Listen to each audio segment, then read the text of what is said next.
All right, it is June 7th, 2020. Wherever you're tuning in from, good evening, good morning, good afternoon. It's great to be back with everybody tonight. Arturo is with me, riding shotgun for this evening's transmission.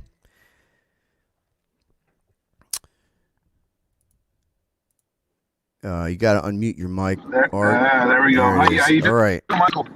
I'm good. We are going to, again, give out the link tonight for anybody who wants to come on and ask a question, make a statement, whatever you want. The floor will be yours. We'll give everybody at least 30 to 60 seconds to say what you want. And then depending on how many people we got in the queue, we'll move on in 30 to 60 seconds. Streaming live on Facebook, Periscope, YouTube, and you can find the rebroadcast and other original transmissions at Radio Deadly or podbean.com/Radio Deadly. You can find me. I'm back on Twitter. My handle is at Liberty_Monster. Yeah, I'm back on Twitter. All right. So, a lot going on. Yeah. The newest fallout is Dr. Chud freaking out and jumping ship on the re-release of Web of Dharma that I was pretty excited about, and I know that all of you would have been excited about it, but he freaked out and left the conversation that was being had by our camp and his. I invited him on the show because I know that he is, he's fully engaged on the left-hand side of this whole debate and the left-hand side of politics in a big way. I invited him on. I thought it would be good. I thought it would be good. But look, if Dr. Chud comes on tonight, I'm willing to bet that he won't. But if he does and he proves me wrong, I will donate $200 to a charity. That's $200 if Dr. Chud has the fortitude to come on here and speak to all of you. All right. So once again, $200 to we'll find a good charity, and I will pay $200 American dollars to that charity. Let's see. All right, so we're gonna put the link in the chat. It's already up a whole bunch of times. With everybody making comments, it gets buried. So we'll keep putting it up, and you guys can come on. I'll take everybody as it comes in order. Say what you want. The floor will be yours. All right, so we're gonna start tonight with Bill Gannon. Bill Gannon, you're on the air, brother. Welcome. The floor is yours. Hey guys, Bill, come in, Bill. Thanks for having me on the show. Hello. Can you hear me? Yeah, yes. I can hear him, Michael. You can't hear him? I can hear you. Yep. Awesome. Sorry, I got my kids here. They might be making some noise. That's okay. No, just got to ask, what's the beef between you and Chud over Web of Dharma? Surely it was a collective effort. What's the harm in releasing it and making some money? That's a great question. I don't know. That's a question for Chud. I was stoked on it. I was excited about re-releasing it on vinyl. It would be beautiful.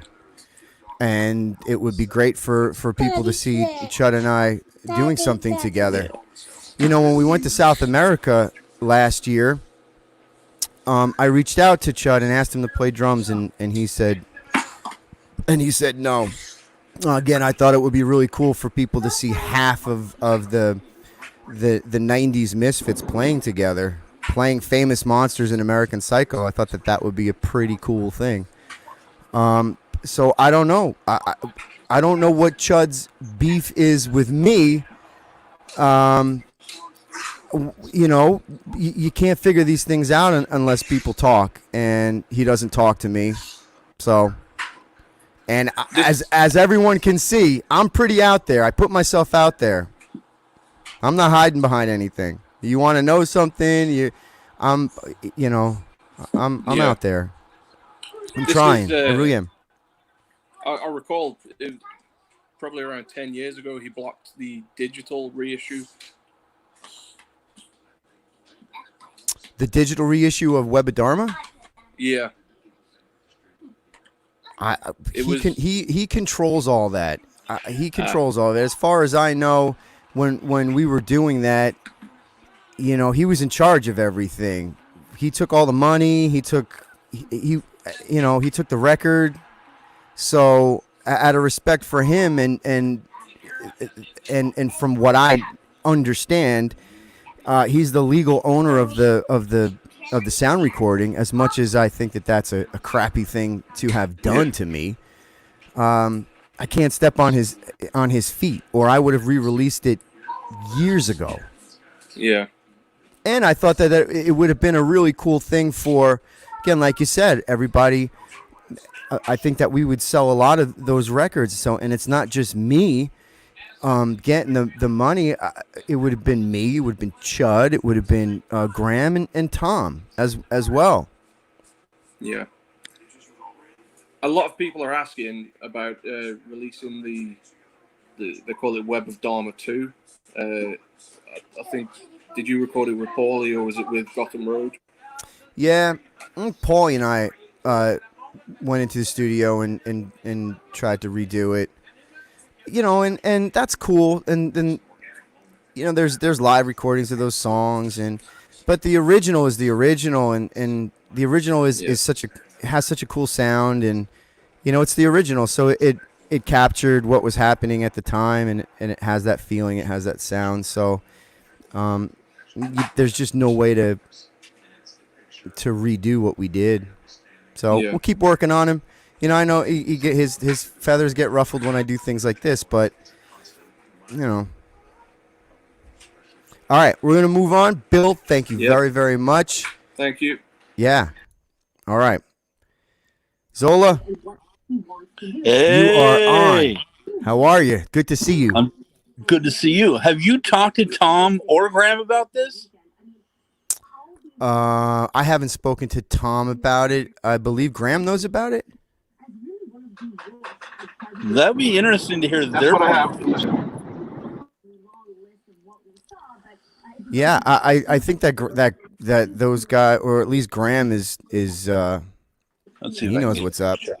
Where is it? So You see it up there? I don't know what to tell you. I see it. Awesome. Love that picture disc. Was it going to be a vinyl record, or was it going to be a picture disc? Yeah, we didn't get that far into the whole negotiation thing, but yeah, it was going to be vinyl. And if he does come on, I'll add $50 to that charity. All right. So what do we got? 250? Yep. All right. I'm writing it down, and then we'll have to find it. I'll do. Arturo, you got 50, Arturo? That's 300. Yeah. So let's do that. So $300 right here. Let's do it. All right, we got $300. Awesome. We just got to find a cool charity. We'll work on that. How you doing, Zola? All's well? All's well. Got my day job 5 days a week. I'm happy. Good. So, yeah, this is the first I've heard about the reissue of that. That would be great. Yeah, man. We're hitting it hard. What about a vinyl figure of you? Have you guys looked into that? Yeah. I don't want to make a vinyl figure of me. I'm gonna make a vinyl figure of somebody else. Oh, I know. No, Let's we're working on a lot of things, and one of the things that I'm working hard on right now is bringing people together, giving everybody a platform to say the things that they want to say, whether it is calling me a motherfucker or whatever the case. That's what we're trying to do right now in light of all of this. The racial tensions and the COVID-19 and the crazy world that's going on. I'd be out there doing a protest, but it's my day off. I want to rest and relax and watch a musical. There you go, man. Plenty of people out there representing. Yeah, I believe in it. I believe what they do. Just keep it peaceful. Love one another. There it is. Thank All you, right, Michael. Zola, Thank you, Arturo. We got a whole bunch of people. Take care, Zola. All right, later. See you later, Zola. All right, Dr. Mad, you're up next. Hey guys. Hey, dude. This is the first time I've Good heard to see you about again. release. Yeah, I'm using my stage name this time. I didn't want to use my real name. But, That's all right, man. But I just don't want to really take sides, and I love both of y'all. I love X Ward. I love the Graves Band. I love all that. Yeah, no sides need to be taken. Like I get it. People make mistakes, and he's just making a mistake right now, and all these people bashing him or people bashing you. It's like, who cares? It's a mistake. Well, let me put it out there right now. For everybody, don't bash Chud. There's no reason to bash Chud. What we want to do in the end of the day is we all want to work together. You know what I'm saying? We got to put our thick skin on here. We got to put our big boy pants on and get a thick skin and push the bullshit aside. And at the end of the day, again, it's not for. I'll tell you what. You know what? I'll go even further with this whole charity thing. I will take my share of the record, and again, we'll find a charity that we all mutually agree upon, and whatever I'm supposed to get from Web of Dharma, I will donate all the proceeds to some sort of charity, because again, I want to make the point that right now is a time that we should be doing things like that and making steps forward to bring people together. And it's all about the unity. Well, yeah. Like any musician will tell you, this is the industry where a bunch of grown men sometimes just can't seem to get along to make millions. Dude, tell me. Well, and darn millions. What gaineth a man if he gains the whole world but loses his soul in the process? Right? Right. Yes. All right, man. We got a whole bunch of people. You take care of yourself. It is good to see you. Every time we broadcast, you hop on. You let us know how you're doing. Always super fan, man. All right, take it easy. All right. We're coming up on Groovey. Groovey, you are next. Can you hear us? Yeah. Hi. Hello. Yeah, I can hear you. Hi. We can hear Hey, you. Arturo. You know how much I love you, guy. What's up, bro? Can you hear me? Okay. So,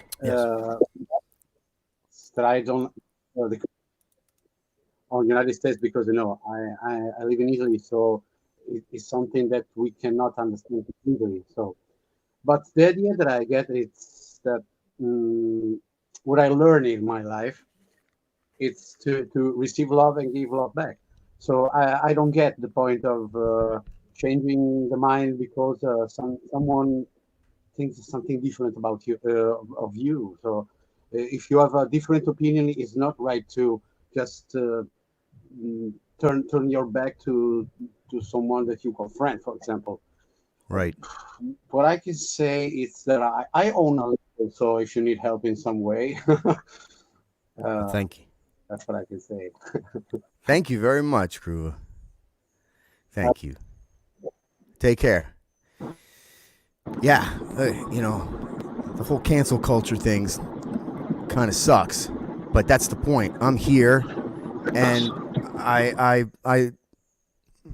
I'm leaning forward, as they say, and I'm here for anybody to talk to. I share my opinion. I say when I'm wrong. I'm willing to have a conversation. Yeah, and that's the whole point, so that we can get a better understanding about where we're all coming from. And yeah. All right, let's jump to, let's see. Here's Matt. Is that Arturo's friend, Matt? Is that what that says? Yeah, that's a buddy right there, Matt Drum. What's up, Matt? Oh, we can't hear him. Can't hear you, Matt. You gotta unmute yourself.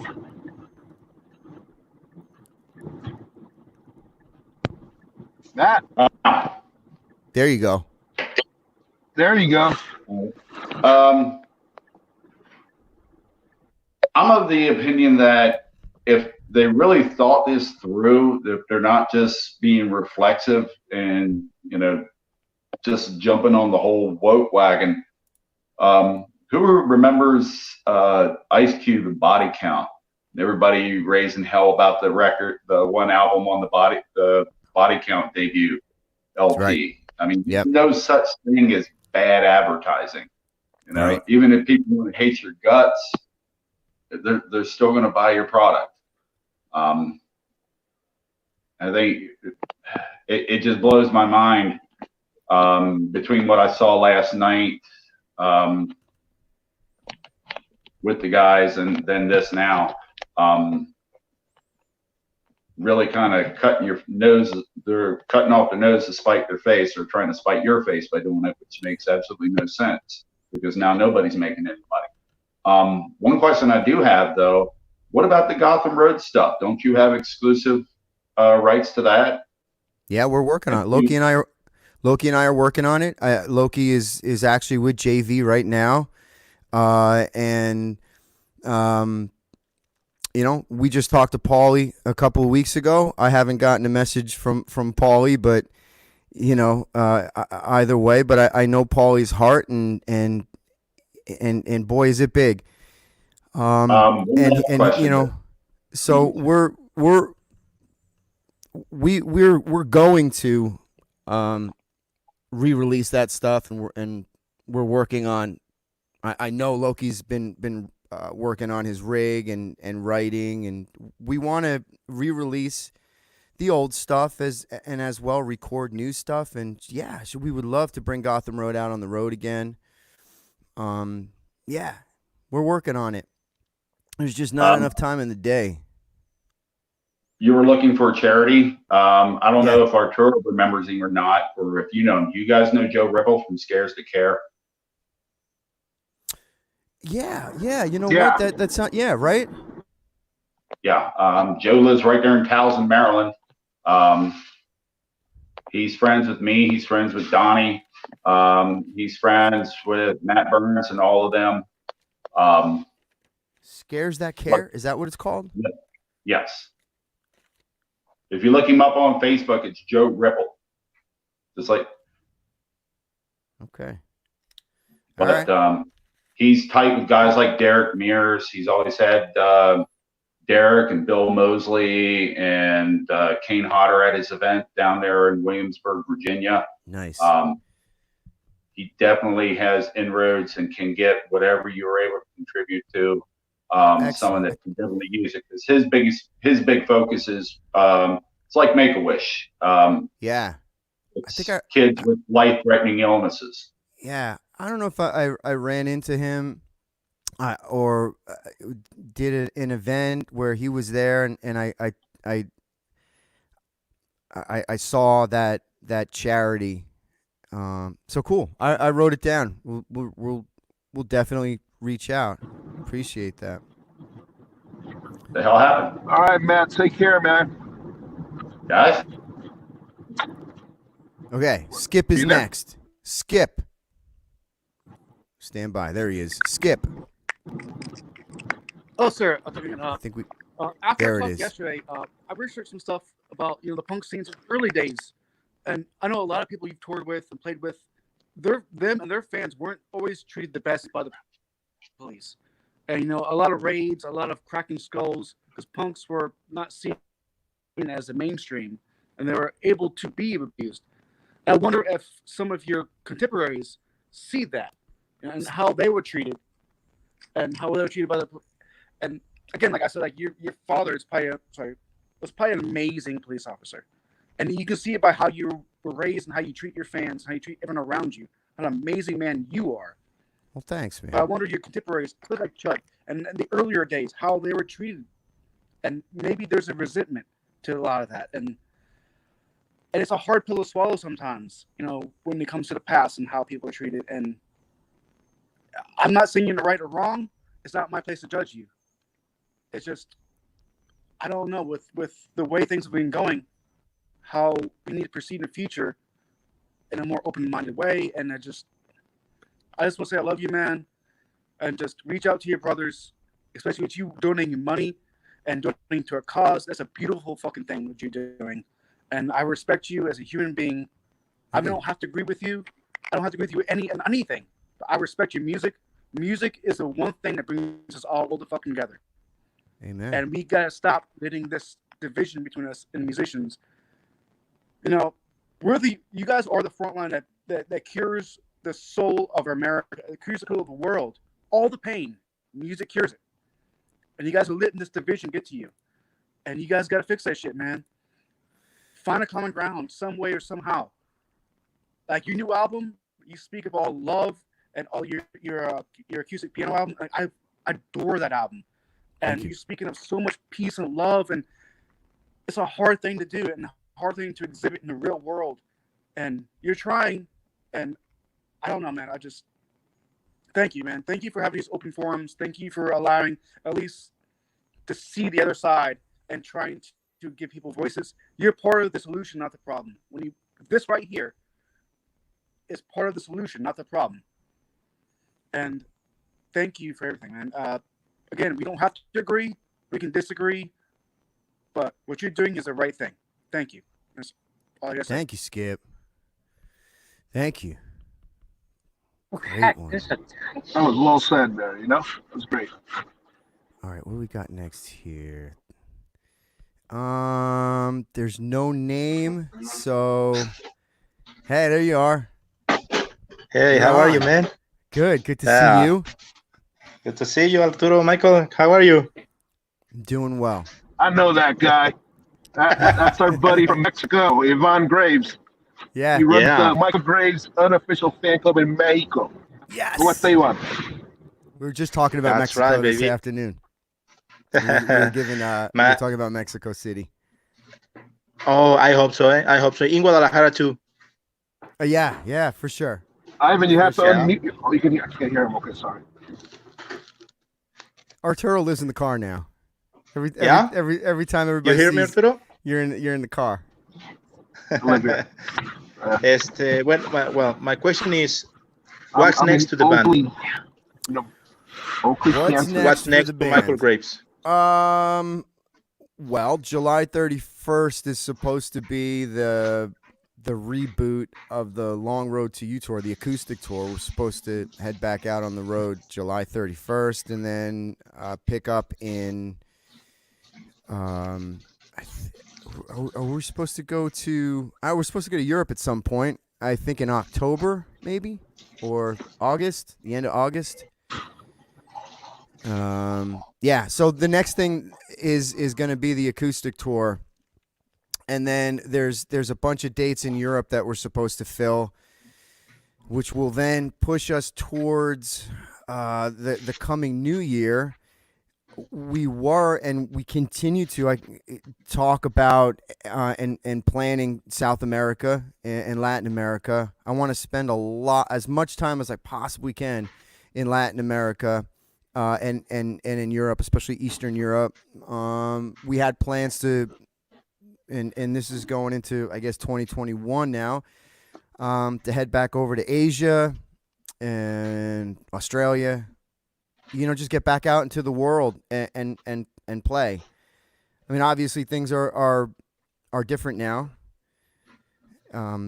again, between COVID-19 and what's happening in America. So we're staying positive. I'm staying positive, and I'm looking forward to getting back out on the road.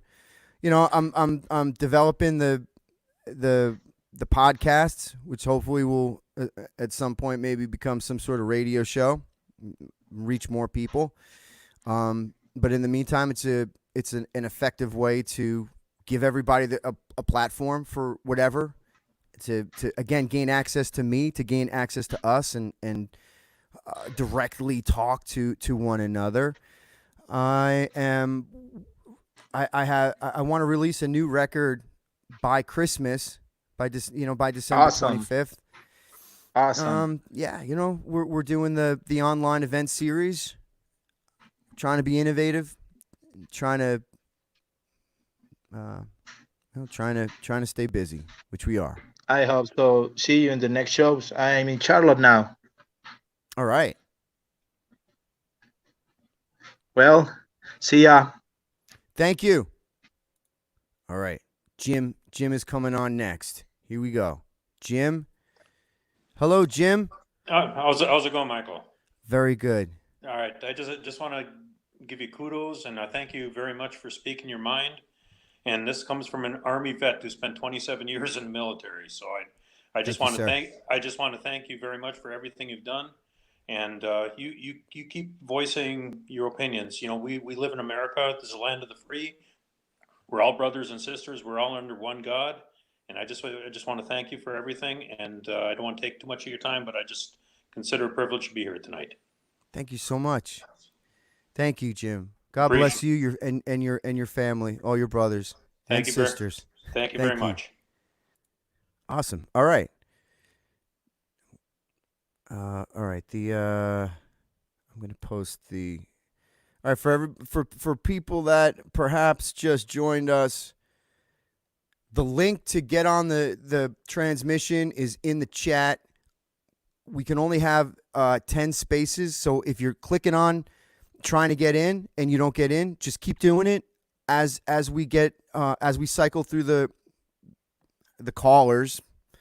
There'll be space for you. And so for the people that are still hanging on here, we're gonna remove you from the studio, and it's not because we don't love you, but we want to make room for people that haven't gotten on yet. Let's see. We got you. We got to kick you from the studio. It's not because we don't love you. Not because we don't. All right. I think Jay Lamb is next. Oh my God, I'm on. Yeah, you're on, dude. Sorry, say that again? We can hear you. Sorry, and for everybody that girlfriend. maybe some people are camera shy, if you just want your voice to be heard, just cover up the camera. I think there's also there's some sort of function on the screen that you can turn your camera off. Jay Lamb, you are on the Radio Deadly show. Awesome. Thank you, man. The First floor of is all, yours. big fan. Like, ever since I was high school, Famous Monsters. Love you, man. Like, everything's been great. Thank you. I just Oh, we lost him. Oh no. All right, man. We'll get you back. There's plenty of spaces here. back, Just come on back. We're gonna post the link again. All right.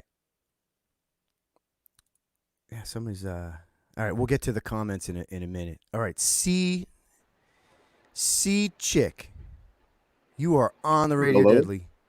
Hello. Oh, I just want to say I'm a big fan of you. And I thought it was Harry Styles for a second. yeah, I'm in high school. I've just been a big fan of you for a few years now. You're my favorite singer and everything. And Thank you, I'm man. getting Thank you. nervous right now. That's all And right. It's just a hearing bunch it- of people just hanging out, just like you're talking to anybody else in the world, man. Where are you? Yeah, Where are you? I'd say calling from, but I don't know. I'm from Michigan right now. All right. And I just want to ask, I know a lot of barbershops are closing everything, and I just wonder how that's affecting you, because you got all that luscious locks up there. I'm totally bummed that I can't go get my hair cut. One day, pretty soon, hopefully. But I got I'm styling my hair in the style of Joe Rogan.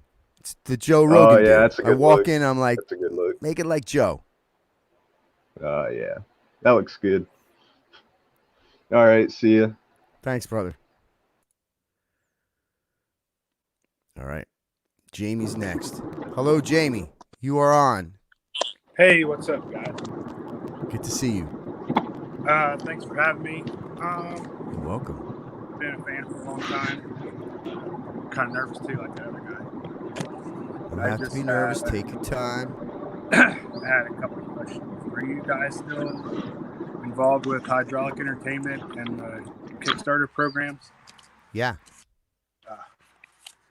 I just hadn't seen any Kickstarter emails for a while, so I just was curious. Yeah, I haven't done any sort of kickstarting for a bunch of years, as we've been on the road. I've been on the road for the better part of, I don't know, 4 years now. Yeah, you guys been pretty busy. Yeah. And second question I had was, do you ever consider re-recording any of the old classic demos that I feel like there's some really damn good songs that haven't been finalized or finished or whatever the word is. Yeah, there are a couple of songs that are on these demos that I think are pretty cool. I try not to, I've rushed through so many recordings of songs. It's if I went back and re-recorded everything that I'd like to re-record, nobody would ever hear any new music, and I have to get out of that and just allow it to be what it is and move forward and write new stuff, which is what I'm doing. But man, yeah, there are some songs on those demos that I've never really recorded or released. Yeah. There's some of my favorites are on there, but anyway, I just wanted to say I don't know what everyone's problem is. Been a long time fan, and if you can't support Michael Graves, then kiss my ass. Basically, what I want to say. That's how I feel. All right. Well, so, appreciate that's all. that. Thanks, Alrighty. Jamie. Thank you. Yeah, where are all these people that are mad at me? Really what we wanted to do, and I love all the people coming on and keep it coming. I'll answer your questions. We'll talk about whatever. One of the things that I'm hoping to accomplish with this platform is to talk to people that disagree with whatever I've said or whatever I haven't said, or not putting a black box on my Instagram, or not. I'd love to have a conversation, or if you don't want to talk, you just want to come on here and make a statement about something. That's what this platform is for. If not, we can just continue to talk about what we're talking about. Open forum, if you will. All right, CC Voorhees. I see the What's mask up, behind Mike? you. How are you? I'm doing all right, man. That's a great mask. I got a question for you. Yes, sir. Why do people hate you for the way you believe with what your dad does? To me, it's BS. Your dad's a cop. You should be proud of that. I'm proud of it. I've heard stories when my father was first starting, he was a little bit of an asshole. Yeah, listen, I was a kid. We all was. Skateboards, hacky sacking, dumb shit. Yeah. Kids. Look, my dad is was the type of man that would jump in the river to save the guy that was drowning. My dad's the guy that pulled the guy out of the burning car. My dad's a guy that he runs into the house when it's burning to pull you out, and he's that type of person. He always has been. His life was and is to this day dedicated to serving other people. It is never about my dad and just duty to others. I mean, he was in the Navy for years and years and years, came out, he wanted to be a New Jersey State Trooper. And he got a job on a municipal police department. I remember when my dad was a crossing guard and worked his way up to chief of police and raising 4 kids. Sometimes, a little rambunctious kids. And my dad was a paramedic for years and years and years. At nights, my dad would come home and, he was a janitor for years and years and years just to make extra money for my family. My point of bringing that, bringing all that up and tweeting about it and putting those messages out is because, again, there's a lot of hate out there, especially now. Yeah. You hear cop and it's a bad thing, and there are bad cops. That's bad everybody. I mean, obviously, we all saw it. We all saw it. There's plenty of examples, but there are way more good cops than there are bad cops, even in light of everything that's happening on the streets.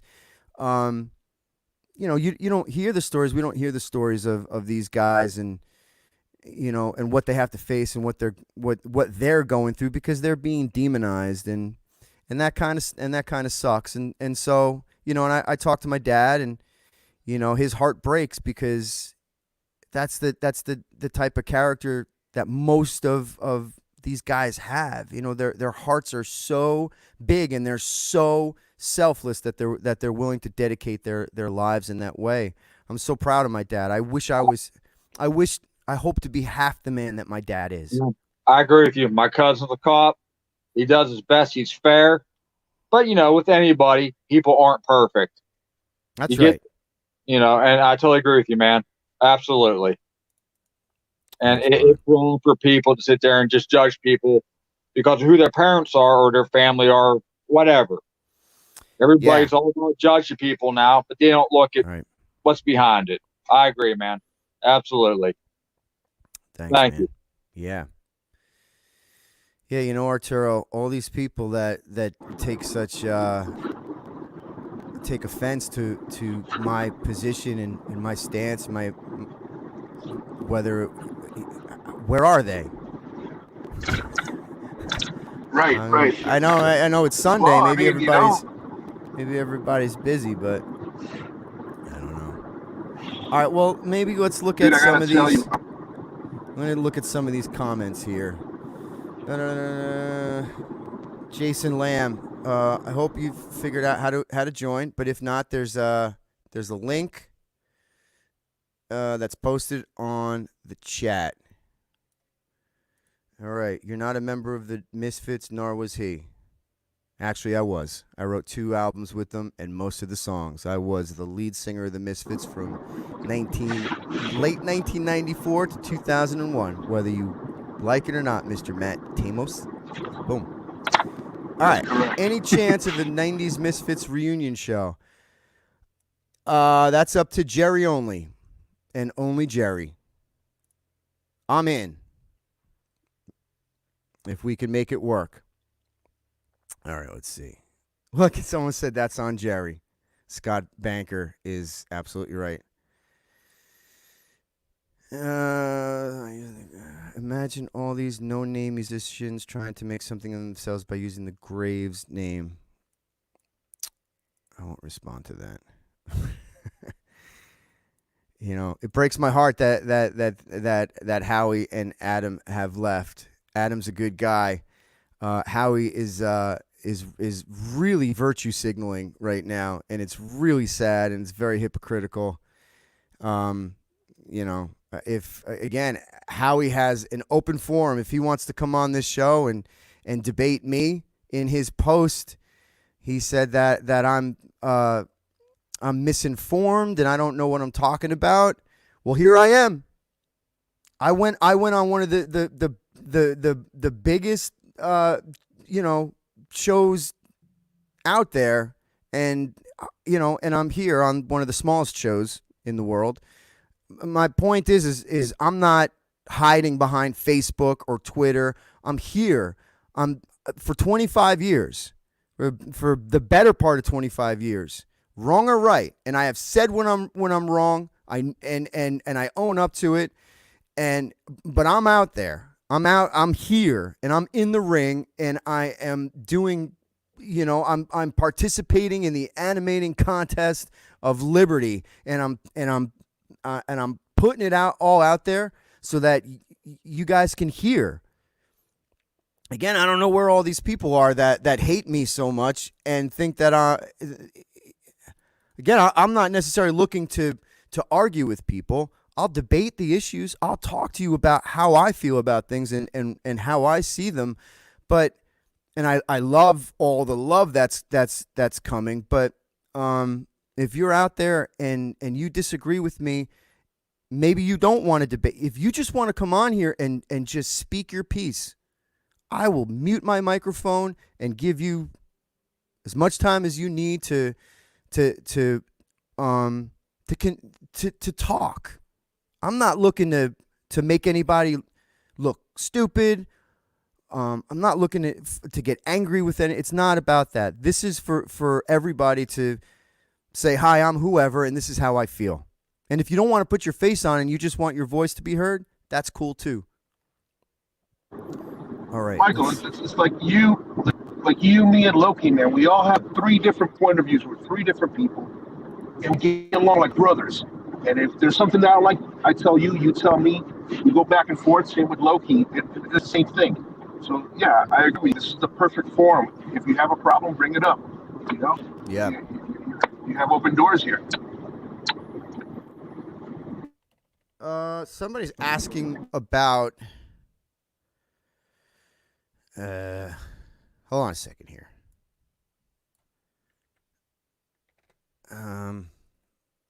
Yeah, I can't pull up the post. Somebody's asking about read his entire Instagram post. Howie's Instagram post? Well, somebody pull it up for me and copy and paste it and put it in the chat if you guys want me to say something about it. Because I'm Loki, Loki's not here, so I'm and Arturo's driving, so I'm producing the show. And yeah, so if you got Howie's post and you want me to comment on it, just post it in the chat somewhere and I'll comment on it. So yeah, Laura, go get the post and put it up, and I'll say something. I gotta tell you, I'm driving through Kansas, and there's a bunch of dust picking up. Yeah. And it's not tornado season, is it? It's getting scary out here. Look at this. Yeah. All right. Yeah, I think Pedro was saying that people are calling me a fascist, yet I'm the one that's given everybody the platform to speak their piece. I didn't even think about that. That's true. Yeah, I've been being called a fascist now for 2002, I think, was my first. Actually, no. Let me just. When the Misfits went to South America, somehow the word got out. Somebody said something to where a lot of people got in their minds that I didn't go to South America. It wasn't because of hockey. Some people believe that, and that was part of the official thing that came out. But something that took root down there within the scene was that Michael Graves didn't want to come to South America because I thought that those people, because I thought the South American people were dirty, and something else that I'm not gonna say. So, and it took root, right? Because I wasn't really internet savvy, and I had no platform to say anything. So it perpetuated. And then when I started touring with Marky Ramone, he was gracious enough to take me around to all the different radio stations on MTV and all of the different media that I possibly could to straighten out the record. So yeah, I've been being called bad names for a lot of years now, and that's okay because, you know, again, I have thick skin, and my point in all of this is really exactly what we're doing here, and trying to find common ground and trying to make gains here. All right, I don't want to keep these people waiting. I see Scott is waiting. Thank you for being patient.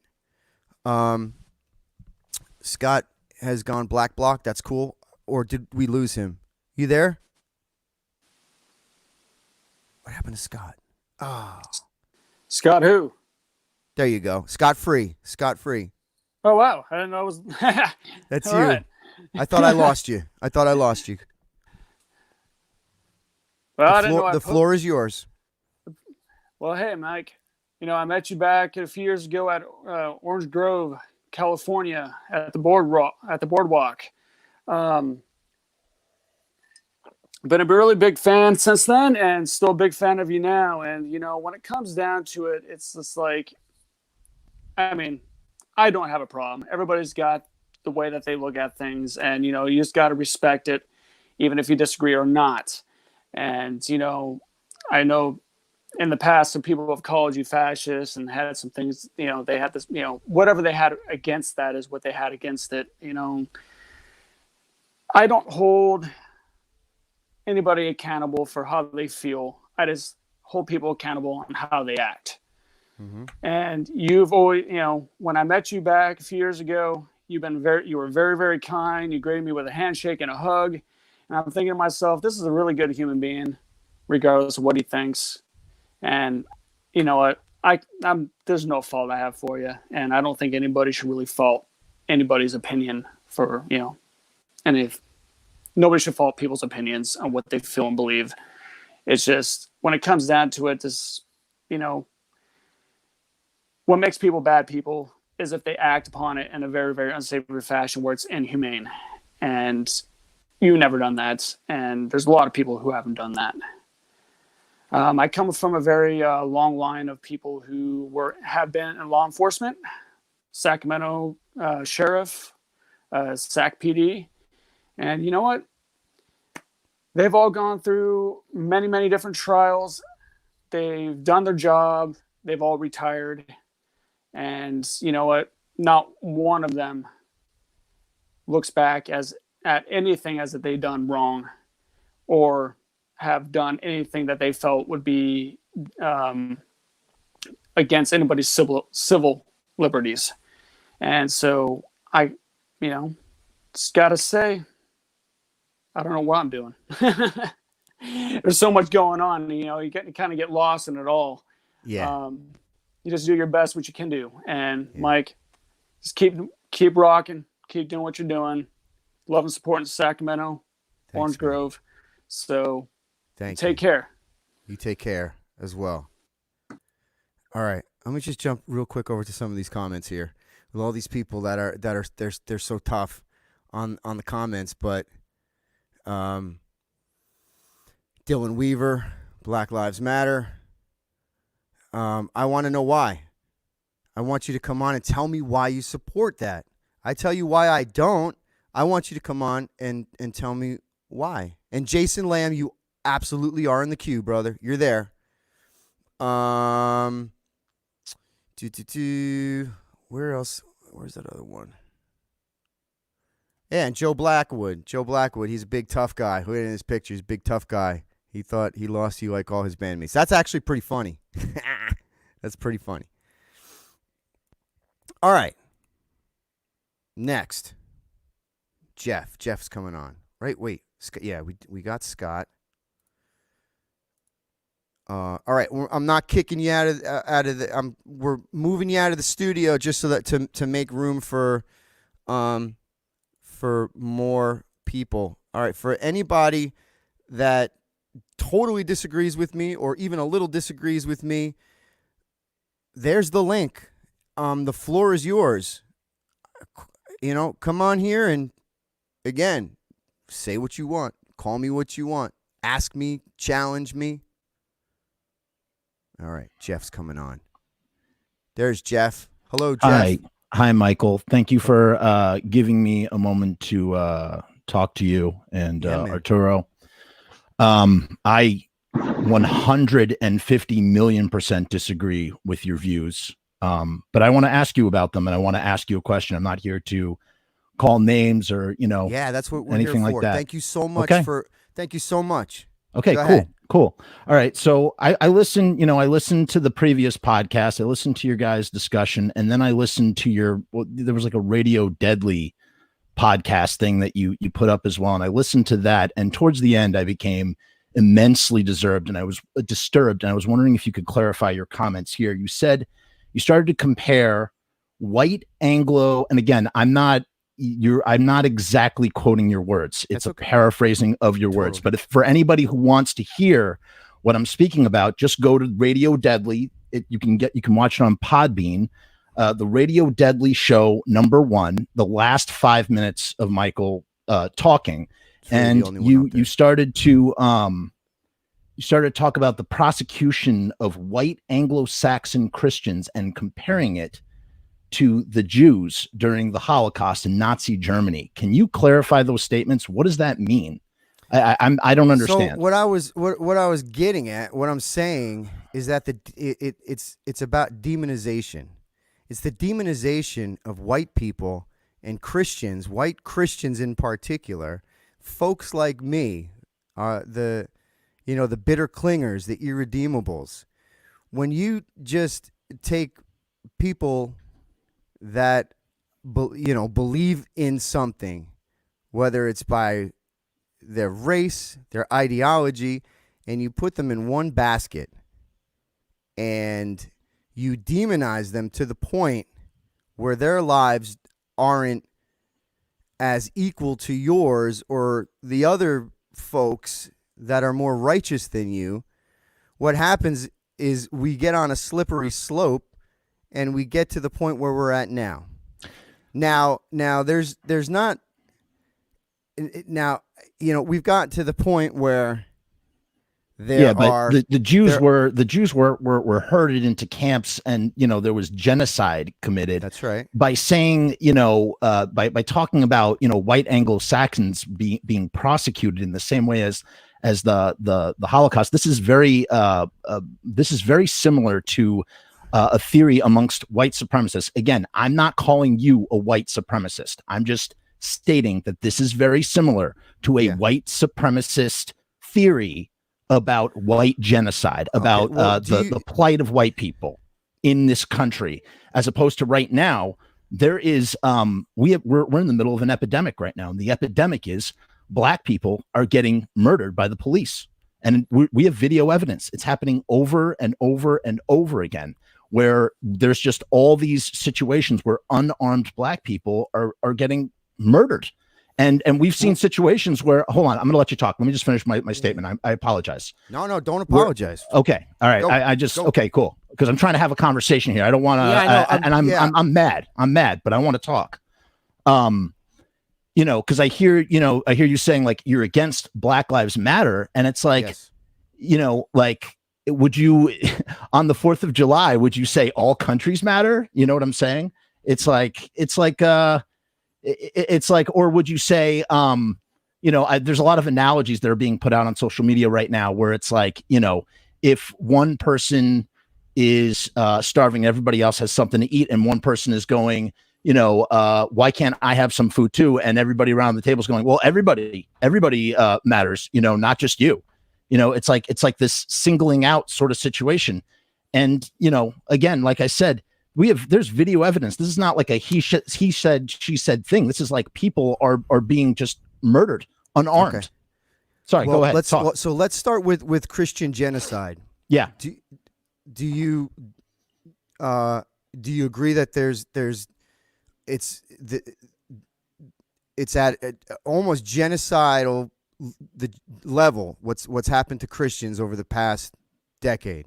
Oh my God! You don't absolutely, know that. Absolutely not. I disagree, especially making comparisons. Wait a second. Go ahead. But why do you disagree? Because even the UN, to UN standards, there is Christian genocide that has happened across. Do you know You don't. Christian You don't genocide. agree? Can I ask you a question? Are white Anglo-Saxon Christians being rounded up into camps and gassed in chambers? You know what ISIS is? Do you know the Syrian genocide of the Christians? Okay, are they white? Just out of curiosity, are they white? They're Christians. They're Christians. Does it matter what color they are? No, it doesn't. But what? Okay. But we're talking about. You're talking about white Anglo-Saxon. Okay. Well, I'm talking Christian genocide. Okay. Well, I'm talking about Christians being killed, and what I was Which is a terrible thing. What by I the was way. okay, and what I was referring to was the push and where we have gotten to in America with the demonization of white people, Christians, people like me, right? Conservatives, libertarians. But why are you making this about you at a time where this is like black people are suffering? I'm not making it necessarily about me. I'm standing up for all of the people who are being and have been censored on the internet, put into these digital ghettos so that our voices can't be heard, so that the progressive radical left completely dominates the space, and so that all the views that are coming out are progressive left, these radical fascist views, and these organizations and the big money that fund it and propagate it. Do you deny that there is a major censorship issue that we have in this country, with voices like mine being completely censored and being cut off? People like Alex Jones, people like Natural News. Alex Jones believes that people like Candace Owens, people like Joe Biggs, on and on. People like that can't go to a college campus because they get run out and attacked violently. Yeah, but how is that genocide? How is that? I'm not saying what I said is. Because when you say Nazi Germany, what I when you said say is it's a slippery slope when you take Christians, white people, or Jews and whatever the case, whether it's but just white the fact people, that you're even making two comparisons between these two groups is like insane to me. That's insane to me. Why is that insane? Why is that insane to you? Because what I'm saying is that the end result of what is happening, when we get to the end of all of this, that it's I was talking about the guillotine. You don't agree again that white Christians, especially in America, I think are white Christians in America the enemy. are at the top. No, I don't think they're the enemy, but I think they are. They benefit greatly in this country, and I think they are at the top of things. And I think that why do you think that though? Why do you think that? What evidence? Because this society, and another thing you said in your podcast too. Wait a second. Go ahead. What evidence can you state that proves that conservative libertarian voices, mostly who are believers, who are Christians, black and white, are not being or have been completely vilified, completely demonized, and put into digital ghettos, censored, attacked across They're not the censored board. and attacked, man. You know what it is? What I consider an attack, man. What I consider an attack is when people are tired of being against gay marriage and Now wait a second. Yeah. You're Go ahead. Okay. So all right. So people are against gay marriage. No, so, I'm so you're saying saying that it's okay. I'm saying that Christians. You're saying that I'm saying it's that religious okay. Christians. Yeah. But not all of them, but many of them are against views like gay marriage, and there is a pushback from the other side on these issues, because people are tired of all this, of religion, sort of like, religious ideas making their way into, like, a great example of, like, so people can't have religious ideas. You can have a religious idea, ideas are but bad. affecting So it into tell me policy. about why. So you said gay marriage. So why is that? Why if do you know what Christians believe marriage is? Yeah, probably a man and a woman or whatever together in before God, something like that. I'm not a religious person. Okay, well then how can you say that those viewpoints are bad? So Michael, define for me, what is marriage? What is marriage? All right, let me tell you. I'm a Christian and I believe that marriage comes from the Bible. It's a man and a woman. God gave us marriage. However, so two women can't be married? Excuse me? Two women cannot be married. I don't believe that two women could be married because in the Christian belief, what I believe is that marriage comes from the Bible. However, in America and all over the world, I think it's just a word thing, right? What about two men? Can two men be married? I think that two men, if they want to have a civil union, no, marriage, married. It's the same thing. We're talking about the same thing. But what happens is that, again, and I have homosexual friends. In my family, I have homosexual. But what does that have to do with members. Anything? Just because you know some people who are gay. I respect that love is love. And if you're a woman and you love another woman, that is no different than me loving a woman or you loving a woman. And if a man loves a man, that's no different than a man loving another man. However, what gets bad is the radical left, these militant, the militant, lobby of gay rights says that the Christian belief needs to be wiped out. That's bad, and you can't, and so therefore you can't practice that because it's flawed. Because who's Christians prosecuting are flawed. gay people when there are hate crimes towards the LGBT community? Where does it generally come from? Okay, where does it come from? I don't know. You don't tell me. I'm asking you the question. They come from. I don't know where they come from. Tell me. They come from people that are horrible people. Do you think that? Let's jump to the Black Lives Matter thing. Yes, I wanted to jump to that too. Tell me. Okay, fine. I want you to tell me. Go ahead. What data do you have? How can you demonstrate that black people are being hunted by police? Data. It's called video. And right now they're compiling a spreadsheet. There are lawyers that are compiling spreadsheets. There's 350 lawyers. They're lawyers. And you know what? Do you know how many white people are murdered by black people in the U.S.? You asked me a question. I'm going to answer it for you. Okay. It's being compiled. There's a spreadsheet currently that's being compiled by lawyers, and I don't have the source, but I will post it in this chat when I leave here for you to see if you want the data. All right, but I have hold on. Let me finish. But but it's not there yet. So I'm saying that it's being compiled right now. But if you go online, and the thing that I've been doing, been doing is generally sharing all the instances of video evidence where, a perfect example, dude is sitting in his car, gets pulled over by a cop, black. Okay, that's one incident though. Hold on. And he goes, I am a registered. It's one incident. Yeah, but it's not just one incident. But that doesn't demonstrate epidemic. Yeah, but you got your head in your sand. You're not looking. And what Black Lives Matter means. I'm asking you, do you know how many people? Hold on. I don't want to say you. I don't want to say you because that's wrong. Do you know how many black people have been murdered by white people? I'm sorry? Do you know on an average year how many white people are murdered by black people?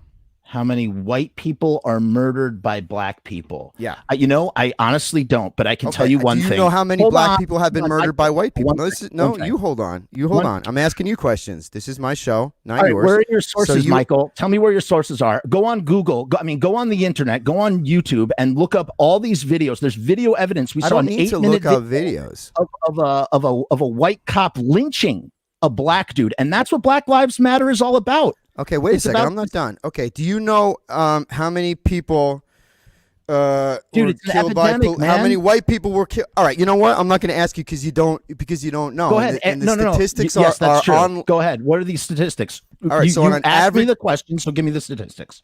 on an average year, there's 981 white people that are murdered by black people. Okay, and On where's an that average year, there's statistic from? Where's that statistic from, Michael? This statistic is compiled by. Hold on, let me. I'll find it. Oh, you don't. You have the number, but you don't have the source. I do have the source. Okay. Hold While on. you're looking it up, Yeah, go my ahead. Go point- ahead. I'll Yeah. get the source. Go. please. While you're looking it up, Black Lives Matter, man, is about the fact that like there is a disproportionate amount of violence happening towards black people That's a lie. by the police. It's not a lie, dude. And the video evidence is out there. And if you would let me finish before, there's this lawyer that's compiling a spreadsheet and he has over 350 videos showing instances of violence against black people, man. It's a thing. All right, and it's everybody, like, everybody there's a go to stigma. Statista. It's statista.com. Statista.com. All right. That's All right. right. You know what? I'm gonna look up Statista.com right now. What is Statista.com? That doesn't sound very official to me. It doesn't. Well, why not? Are you one of those fake news people, or do you believe like that news from like CNN is real news? Are you kidding me? You're the one that's spouting off all of the CNN talking points. So just for everybody that's still No, paying I'm attention, asking you a question. Do you think that CNN is fake news? I do. Absolutely. 100%. But you think Alex Jones is real news, even though Alex Jones admitted to that his persona was a character that he uses to sell. What do you mean? Oh, stop! He was in a lawsuit, Michael. He was in a lawsuit over calling. I'm fake news. I'm not calling you fake news. Yeah, fake news. No. And there's some lawyers. So wait a second. You know what? Wait a second. Pull on this thread, Michael, real quick. All right. Hold on. I got to mute you because this is my show, and what you're saying is not true. And the problem with folks like you is that you don't want to hear truth.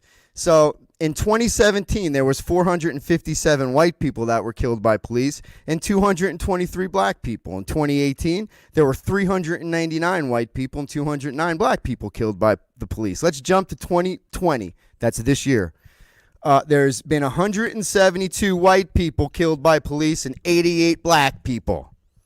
Now, some may argue that, African Americans make up less, than 13% of the population, right? That's the argument. But that becomes negated because African Americans represent 53% of the murders, 38% of violent crimes, and 27% of the drug crime. 0.017% of black lives are lost to police in this country every year. 94%. Hey, bro, 94% of black men are killed by black men. There you go. Done with that, dude. It's just retarded what you're saying. Now I'm gonna probably get in trouble for saying retarded, but it's not the truth. It's not the truth. That black people are being killed on epidemic levels. It's not true. I want to ask everybody if they know who. Let's see, where is? If you know who Justine Damone is, Justine Damone. Why don't you Google Justine Damone? My point is that what I just said, those stats are actually on the news. They're out there. You can see them, and you can compare them to other stats that have been released. Just go to statista.com. Here, I'll post the link. But the way that things go is that the people that are fully engaged in this argument, doesn't matter what you put in front of them, they're not going to believe it. Now, all lives matter. African Americans, white people, green people, blue people, fucking purple people. They all matter. And when you peel away all this bullshit, Black Lives Matter is a political movement. It's not a civil. You think that it's rooted in civil rights, but when you really look at people who are rooted in civil rights, they're saying, whoa, whoa, whoa, this isn't us. Black Lives Matter is being, they're dumping money into the Democratic Party, progressive. They're dumping money into this to make change in this. You're talking about defunding the police? You're going to defund the police? It's just nuts, man. All right, Heather, you are on. Hi. Hi, Heather. Hey, real quick, Michael, I want to just make a quick point. Sorry. You literally just said everything what I was going to say. The statistics are that almost double the amount of white people get murdered by cops than black. And when a white person gets murdered by the cops, you don't see that in the news. You don't see people protesting for that. And, I'm not protesting any of that, but I feel like they always just focus on the Black Lives Matter, but really it should be all lives matter, because that's just not fair when you look at the statistics, and most people don't even bother to look at that. Right. And that's the problem. And it's people like that young man that was just on that is unwilling to look at hard data. And it's not, and so first he starts to make the case that my arguments are white supremacist arguments. I can make the argument that his are black supremacist arguments, but that's just crazy, because here I am,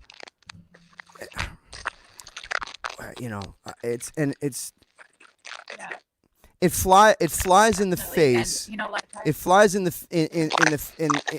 face of normal thinking when everybody's out there and they're talking about Black Lives Matter. But like, for example, when that retired police officer who was an African American, when a bunch of other African Americans broke into his store, they shot him in the head and they videotaped it. They didn't render care and they just left him. I don't see anybody saying anything on the news or coming on here representing that guy or anybody else that's been killed, right? And nobody knows who I'm talking about. Justine Damone. Nobody knows who that is, and she was killed by a cop that was on the same police force as this animal that killed George Floyd. But because she's white, everybody's like, yeah, I don't know. There's white people that are bad, and that's and those people in the news, and like me, my grandpa was a police officer, my mom was a correctional officer, so I have a lot of respect for the police. They're not perfect. There are bad police officers out there.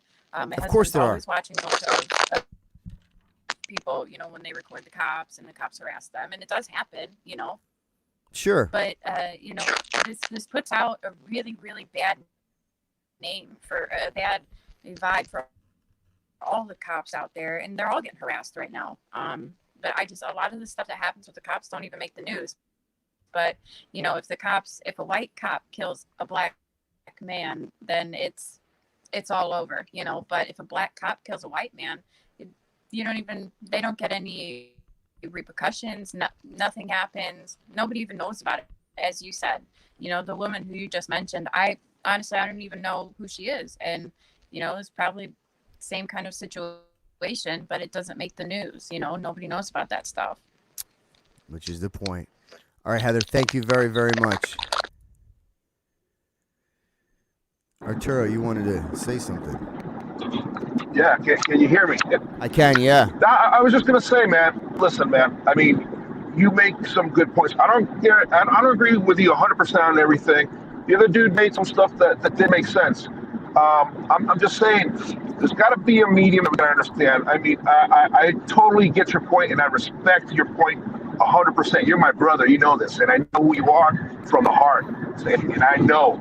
how good of a person you are. But there is a little something too there with the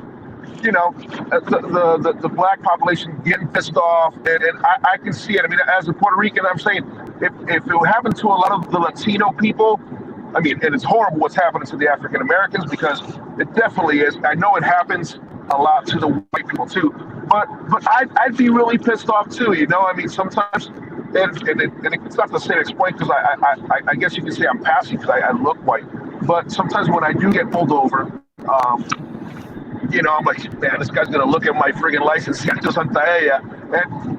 it rarely happens. It happened once to me, but it freaks me out a little bit too. It fucks with my head. So I think you have some very valid points. I think that other dude had some points too. I respect you 100%. Respect your points 100%, and I'm part of your team, and I'm always going to be here. But I think we have to find somewhere, a media somewhere, for humanity to unite and forget about everything, and that's the whole thing. I think they say Black Lives Matter. I don't think they mean to. I mean, I don't know about the movement. I'm just saying the people that say it, and I don't know if there's an organization or not about it. But I'm just saying they're really pissed off with what's happening with the Black community. Absolutely, all lives matters. I agree too. Yeah, my life matters. Your life matters. Everything. But I think that at the end of the day, they're trying to drive that point, to home to everybody to create awareness, just like somebody has a pink ribbon for cancer awareness, or you have the pieces of puzzles for special needs kids and stuff like that. You know what I'm saying? I do, but my point is that you got people saying that no lives matter until Black lives matter, right? Everybody's saying no justice, no peace. But these animals who killed this man are getting justice. Justice is they're in jail. They're going to have their day in court, and they're going to lock them up and throw them away. I don't know if Minneapolis has the death penalty, but if they do, they should probably impose it on that guy that was kneeling on George Floyd's neck. And they should probably do it slow. Now, that being said, that justice is being served, the argument is that, and why I didn't participate in the whole black box thing, and why I disagree with movements like Black Lives Matter, because Black Lives Matter is way bigger than just African Americans, and the injustices and the oppression and the systemic racism that is in institutions, government, small business in this country that needs to be addressed. But the argument is, and the violence on the street is because they're saying that black people are being hunted by cops, white cops in particular. However, the truth of the matter, reality says that in an average year, there's more white people murdered by police than there are black people murdered by police. In 2020, this year, there's been 172 white people killed by police. There has been 88 black people. In 2019, there was 370 white folks killed by police and 235 black people. And so there's anger to go around, all around. But to say that black people are being hunted by cops, which was coming out of, that was the statement that came out of the music industry, is why we're putting black boxes on our social sites. That was the reason. And so I said, wait a second, I think that's flawed. That reasoning is flawed, and I'm not going to get behind an organization, again, that is not what they're made out to be. It's just not the truth. And we have gotten so far away from the truth because our media is plugged in. It plugged into all these corporations. All these corporations that love that all these people are running around destroying small businesses. After all this COVID-19 stuff, where small businesses were being wiped out across the country, over 30 million people out of work, untold numbers of small businesses wiped out, even before the riots and everything that was happening. Now it's even worse, and the corporations love it. The corporations are dumping money into Black Lives Matter. They love that we're going after one another. They love that there's violence like this, and that there's going to be this, and there continues to be this giant void in us talking to each other. And this is another thing. Here's some homework for the thinking people out there. Google ideological subversion for the thinking people. Ideological subversion. It was a tactic that the Soviet Union used. I'm sure that the CIA is well informed on how to deploy ideological subversion to destabilize a country, to take it over, to completely dominate it and take it over, so that all of these corporations under the guise of the UN, the watchful eye of the UN, for the one world government, one world religion. That's what's happening. Oh, Michael Graves is a conspiracy theorist. Whatever. That's a term that was put into the vernacular from the CIA as well. Everything that you watch on TV is a program. You're being programmed. It's a program, right? And you look at their people tearing down statues and rolling them down the streets. I'm going to read something here. Again, I don't know if people still read books, but pick up George Orwell and read 1984. Or here, I'll read you something from it. Every record has been, this is Orwell wrote this in 1984. Every record has been destroyed or falsified. Every book rewritten. Every picture has been repainted. Every statue and street building has been renamed. Every date has been altered, and the process is continuing day by day and minute by minute. History is stopped. I remember I went to China, and I spent some time in China. And one of the things that was happening was the censorship of the internet and taking away all traces, all news, pictures, the whole deal on what happened in Tiananmen Square. For the younger people or people that don't know what Tiananmen Square is, again, there's your homework. But when you make things disappear like that and you just erase them from history, there can be no progress because you're messing with reality. You're messing with truth. You know what is at epidemic levels in this country? Depression, suicide, drug addiction, alcoholism. You know what killed more black people than anything last year was heart disease. That's at epidemic levels too. How unhealthy everybody is. But what we're arguing about, what is being battled out on the street, the war on the streets, is black people against white people. And white people against other people, white people that don't agree. That don't agree. It's gotten to the point where it's dangerous for people like me. I am not a white supremacist. I am not a fascist.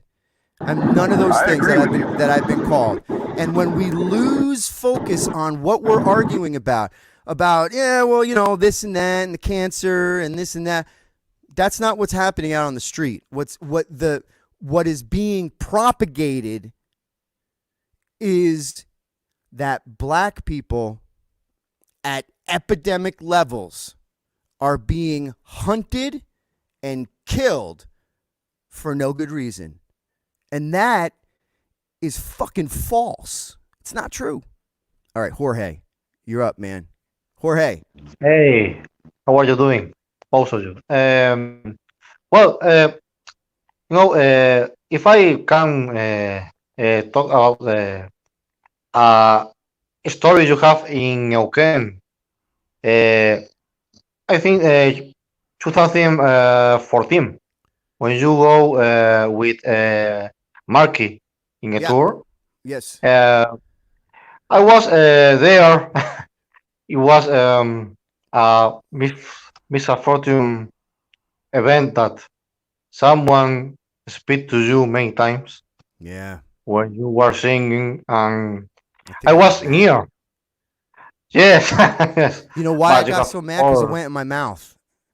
I freaked out because it went in my mouth. He spit right in my mouth.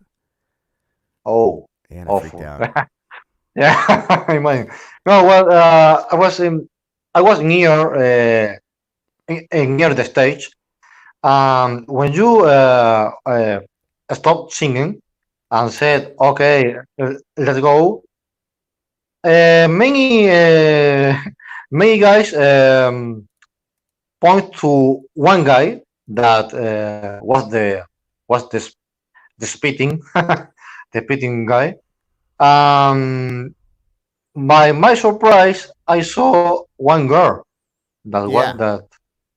that was it was she's okay. All people insulting her. It was embarrassing for the party. But I want to know. Okay, I think that all when I said yesterday about haters, here we have a lot of haters. If you don't have the same opinion, they insult you. They didn't respect you in all the world. It's sad. It's sad. It is sad also because you have your opinion. I have my opinion. Arturo has his opinion. And then there's facts. Yes, yes, of course.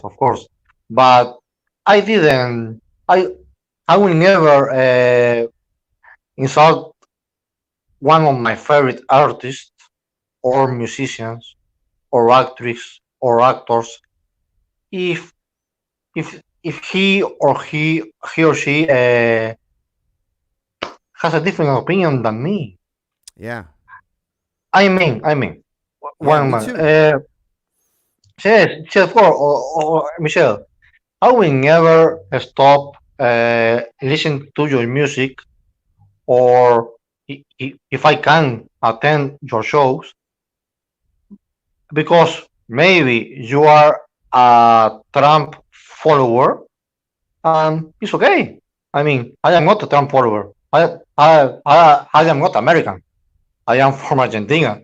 But who cares? I mean, you want to follow him? It's okay. You, if people understand that, if people understand that the opinion we have, the world will be more better than that one. Yes, I appreciate so much this time that I'm because you are one of my favorite artists. Thank you. In the whole time. Thank you. I wish you all the best and hope you can come to my city, Córdoba, in Argentina, to perform the show. I will definitely be back. Hope, yeah, I will be back. I hope that Golden Road was an amazing band, and I really hope that you will be rejoined one more time. I hope so too. I hope so Eh? too. Thank you, Jorge. All the best, Michelle. Thank you. Yeah. Hey, Michael, This really, guy's really saying quick, that I have 'cause nothing I'm in to a do really with any bad spot, community and outside of my echo chamber fan. I don't know what that means. What's that? listen, I'm in the middle of nowhere, and my signal's getting bad. So, in case I drop off, I want to say this. I want everybody to hear it. Even though we might think differently, I respect your opinion. You're my brother. This is the United States of America, and everybody's entitled to have their own opinion. So, in case I drop off, I don't want to drop off, but I'm in the middle of nowhere here, crossing into Colorado now. But there's nothing here, and the signal's really bad. Yeah, but I'm gonna keep staying there just in case. I wanted to get that out there. All right. Awesome. All right. Vissy's been waiting for a while here. Let's get her on here. Thank you so much for being patient. I know I put the pedal to the metal there for a second, but opinions are opinions, right? And facts are facts. Sure. Okay, so I'm trying to angle my camera so you can see me. I'm sorry. No worries. So I've been a really big fan of yours for a long time, and I have a lot of your merch. I still have my skateboard from a few years ago when you were doing that. It was a limited edition. I have my box set, and I'm a really big fan, but I'm going to tell you, I do lean left, so I don't agree with all your politics. So I think some of the problem today is that people are very quick to box people into different categories, like, oh, you're left, so you must be this way, and you're conservative, so you must be this way, and it's like polar opposites. Where in reality, there's lots of shades of gray in between everything. So I mean, that's one thing I wanted to say. Another thing I wanted to ask you about was going back to last Tuesday when they were having the blackout. Was you said that you were against the whole purpose of the blackout and everything like that, which, I mean, you're entitled to your opinion and everything, but then in the broadcast, you said that you hadn't even heard about it until a couple of hours before. So it's just I was just wondering how you formulated your opinion on it to say you're so strongly against it if you had only learned about it a couple hours before. Because I learned about it from people that were in the industry and asked me if I was going to participate, because we were having production meetings about things. And so I said, well, I don't understand what this is. And before I say yes, if I'm going to participate or not, let me go see what it is. So I read the statement that came out from I don't know what record company it was, whoever the two women were that released the statement. And I didn't agree with it because in that statement, it said that one of the reasons that the show needs to pause or the show can't go on is because it said our people while our people are being hunted. And I disagreed with that because black people are not being hunted. Black people are not being hunted by police. Again, and I hate that I have to keep going back and saying this. Right. Yeah. There are problems. There is systemic racial injustice that's ingrained in the government, in businesses, in corporations, in institutions all across the fruited plain. But it's a much more smaller minority than the big good stuff that's happening. And it's demonstrable when you get to facts.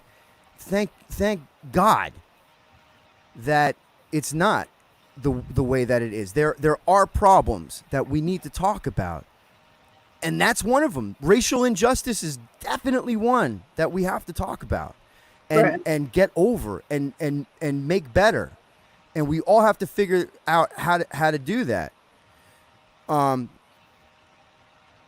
But just to keyhole it all and just to pinpoint this one thing and say that the biggest problem that we have right now, that we need to stop everything, that not only do we have this pandemic disease, which is COVID-19, we have this pandemic racial injustice happening at the same time, that black people are being killed at these awful, horrible rates. Black people are, if there were people taken to the streets in nonviolent and saying, and some of them are, but we were having a conversation about all the crime that takes place, for example, in Chicago on the weekends. How many young black men have been killed in Chicago just last weekend. Where's the justice for them? Why aren't they plastered all over the news? And so my point is when we just focus on these one things and we just get angry about one thing and we start to look at this guy and, well, it's because he's white and, well, it's the cops. Where's that going to lead? Where is that going to lead? There's people that are saying that no lives matter until black lives matter. And that means that, again, like the more that I say in an environment that's happening now, the more that I say, the more dangerous it becomes for people like me. Right. Well, I mean, I get what you're saying. The statement that I've been hearing has been a little bit different, though, than what you've read from the music industry. And can I just read to you what I've read from Instagram? Is that okay with you? Of course it is, yeah. Okay, it said, Music Industry Blackout Tuesday. Due to recent events, please join us as we take an urgent step of action to provoke accountability and change. As gatekeepers of the culture, it's our responsibility to not only come together and celebrate the wins, but also hold each other up during a loss. Join us Tuesday, June 2nd, as a day to disconnect from work and to reconnect with our community. # the show must be paused. So that's not a statement you disagree with then. That's not. And what I said on that broadcast was that out of respect for that, we came in with no music. We didn't promote anything. I didn't play. It was totally silent, and it was our way to stand in solidarity with all of that. What I disagree with is what I've just said, like 450 different times is that. Right. I don't mean to make you repeat yourself or anything. No, I'm not saying that you're making me repeat myself. Right. But it's scary out there because we're not able to have conversations like you and I are having. Right. On the street right now. Right. Yeah. I feel like a lot of people are too worried about justifying themselves rather than actually listening to the other person. So, I mean, I appreciate you doing that with me, but there's a couple of people before me that I felt like there needs to be more listening between both of you. Not just you. I'm not just saying you, but I mean. Hey man, I fly off the handle sometimes. I get it. Well, yeah. I mean, everybody does. I mean, we're all human, so I mean, it's a fact of nature. But like, we have to make sure we actually listen to each other, and like by that, like set our own biases aside and our own experiences aside, and really listen to what the other person said, because we all have different experiences. So, but I'm also Laura, and I did send you a message with Howie Wowie's statement on Instagram. I wasn't able to connect it into the chat, but I wanted to tell you I did send it to you and Arturo to your messengers so you guys can read it, because he said some really nice things, and I wanted to make sure you saw that and highlighted that. I wasn't trying to argue with you or anything like that, but I just want to make sure there's love between everybody. So yeah, that's a good aim for us is love between everybody. Yeah. Thank you very, very much. There's a bunch of people that are waiting, and I'm becoming long-winded, but I'm going to keep doing these until Facebook throws me off. So please come back on. Okay. I know that one of the things that was being said is about the culture. They're the gatekeepers of culture. The music industry is a gatekeeper of culture. And I would put forward that it's one of the reasons that we have such a toxic culture and epidemic levels of suicide, drug addiction, chemical dependency, violence, is because of the culture that the music industry, the pop music industry, propagates and puts forward or perpetuates and puts out there. The sexualization of everything. The sex industry for underage children as young as 9 in America is $9.5 billion. Sometimes these kids are turned over and sold more than 25 times a day. Yeah. Silence. All right. Chris Faction, 74. Wait. Gotta unmute you, bro.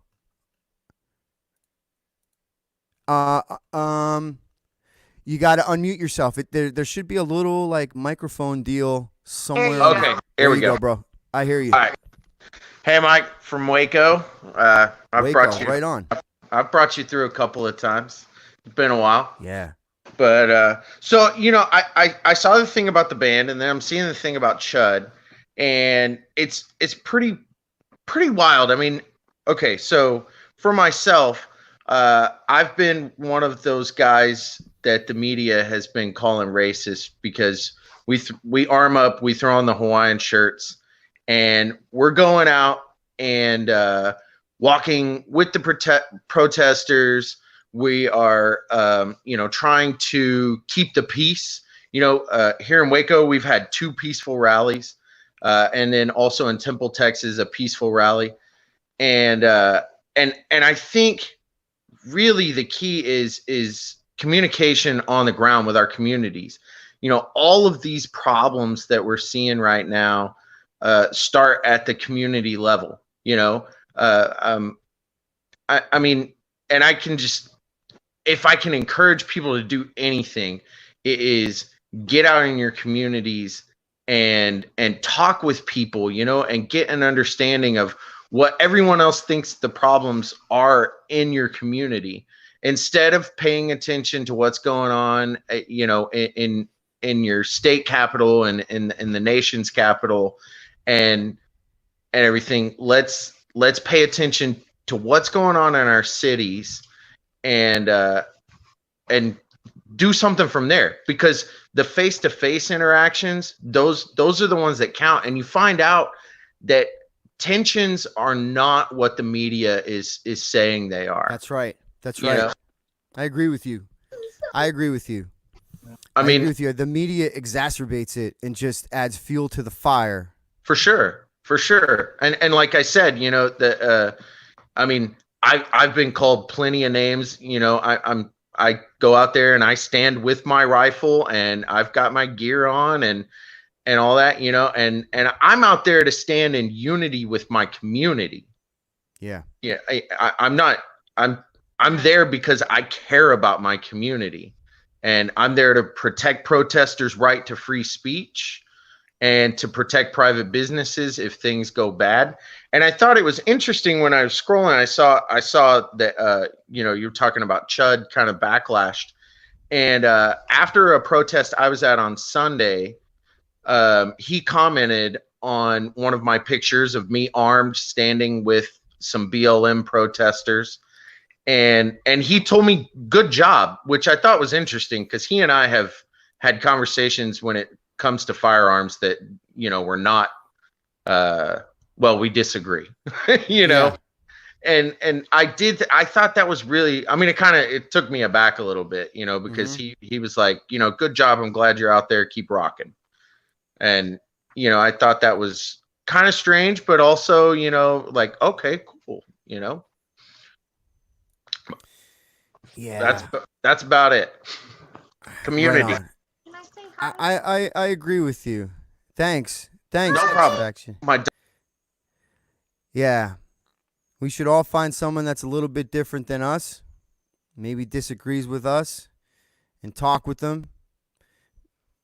Find a family that is less fortunate than you and help them. Yeah, real change starts at the community level. All right. Raul. Raul. What's going on? Hello. You're on, my friend. How are you? Doing all right. What say you, my brother? I don't really have much to say. you know, with protests, I mean, I think that's a good thing about this country, you know, that we can express our opinions. You know, no matter what it is, you know, that's a good thing about America. You might be with them or against them, but you have that right to express your opinion. You know, I think that's a good thing. But you know, yeah, there is a problem with injustice, and we should all, you know, do our part to fix it. And I don't know, I don't really have much to say. I'm just That was listening to plenty. you guys and listening to you guys and seeing how I can change my way of thinking, and you know, because everybody's opinion matters, and you know, it could help me out, and hopefully I can help someone out, you know. But yeah, man, I Yeah. appreciate you putting me on here. Thank you, Raul. I appreciate you waiting and being patient.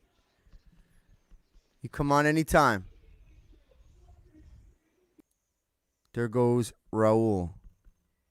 All right, I just posted the chat again. We got about 15 minutes left on this broadcast.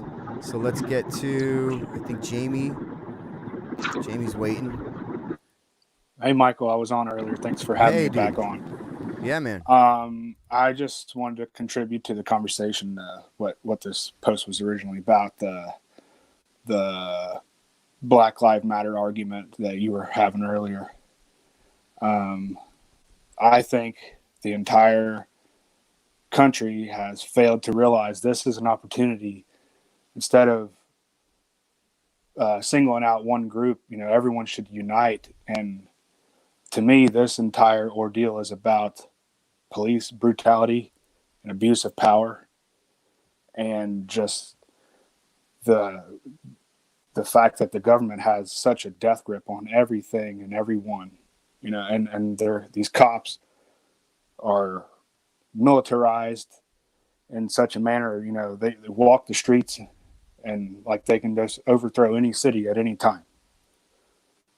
You know, everyone has took this entire thing and pointed that energy toward the wrong direction, in my opinion. I think we should be using that towards, you know, hey, we're tired of this oppression. We're tired of this military style police force. Mm-hmm. You know, you're not protecting and serving. You're imposing your will, and you're you know, you're abusing your power. Basically, it's sickening to me. I don't like when I see these people that are protesting, and then the cops are protesting with them, or not protesting, but posing and taking pictures and saying, you know, this is a community effort. You know, we're not going to. I don't even want a cop to even look at me right now. Like you know, leave me alone. I want to be able to live in a free country without being harassed or being pulled over because I had a tail light, or not a tail light, license plate light out. Yeah, you know, one of the problems. Let's identify one of the problems, and you're saying it right. You're just driving along, and there's a cop sitting there, and one of the funding mechanisms of these municipalities is that there's money generated by police officers giving you tickets, right? So they're sitting there. That's the whole quota thing. There's no quotas. Bullshit. Yeah. Right? So there you are. You're just driving home. You're not doing anything. Maybe your fucking taillight's broken or something. Right. And you're going to get pulled over by a cop. And even if he is basically decent with you, you're still, you're being harassed for some bullshit that is really kind of unnecessary and is just being done, not for any good, but other than to raise money for the municipality, because there you go. We've identified a problem. And there's a lot of people, they're like, fuck this, man. Like, I'm not doing anything. Why do you got to bother me? Yeah, I'm like, I get it. I'm going to work like 6:30 in the morning, and this dick, you know, pulls me over and going on. I get to work, and, you know, I comply with him and everything, just whatever, have a nice day, just leave me alone. And get to work and get outside, check my freaking lights, and nothing was wrong. And I'm like, man, this is the kind of shit that I don't like. Yeah, I hear you. All right, listen, I'm going to jump because there's a couple more people I want to get on here. Thank you. Thank you for coming back. But there you go. I agree with you. So that goes as well back to training and identifying some of these issues with, again, municipalities or whatever, funding through things like that, just giving people tickets for no good reason.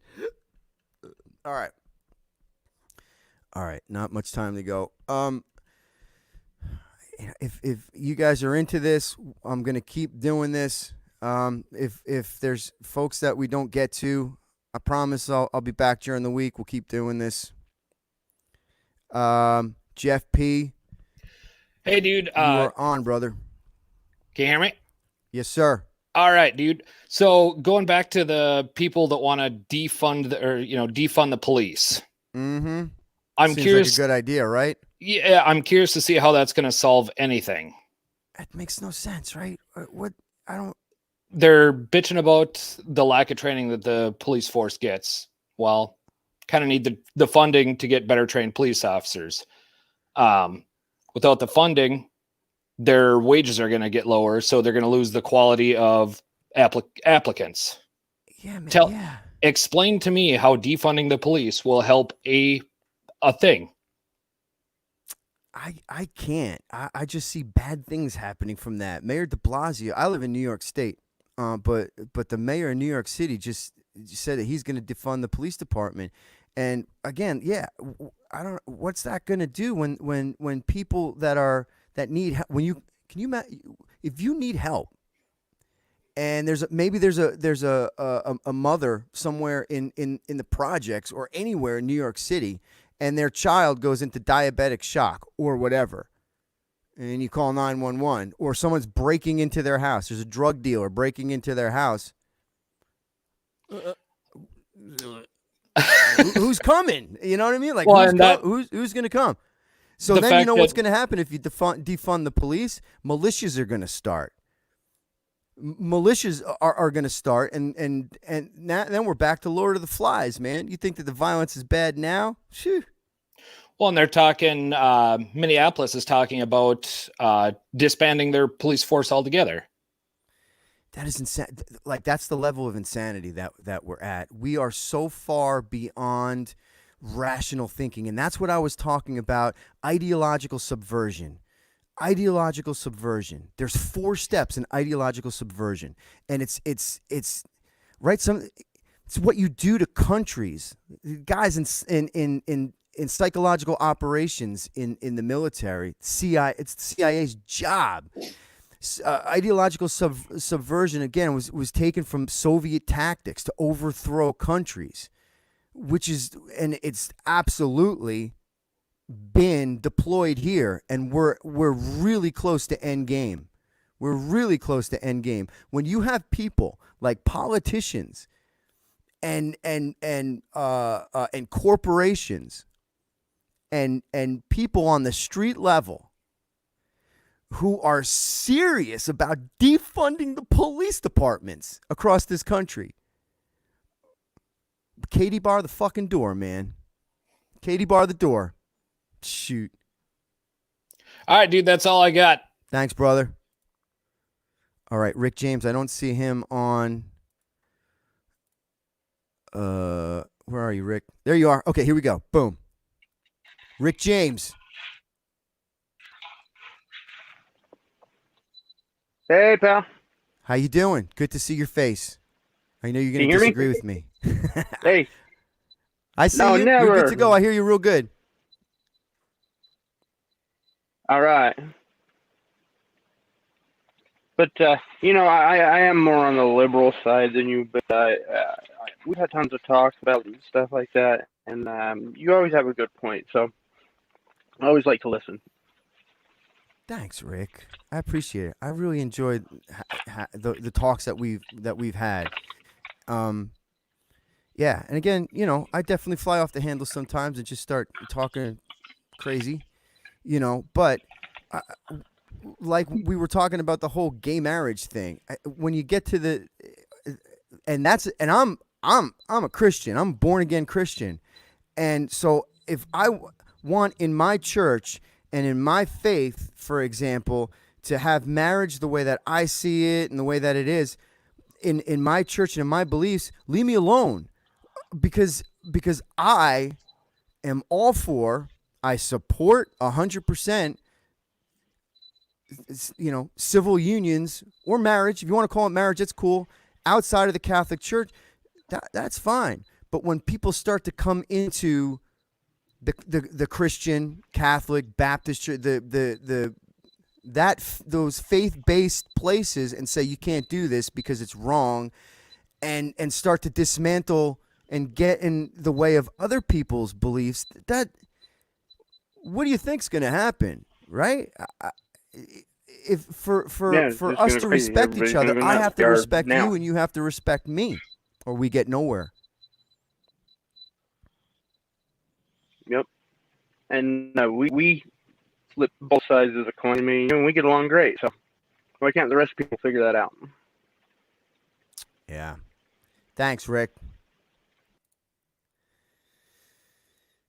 Bill Schultz is saying that Christians don't own marriage. I definitely, absolutely agree that we don't own marriage to a certain point. But the first mention of marriage is in the Christian Bible, and it comes from God, and there's a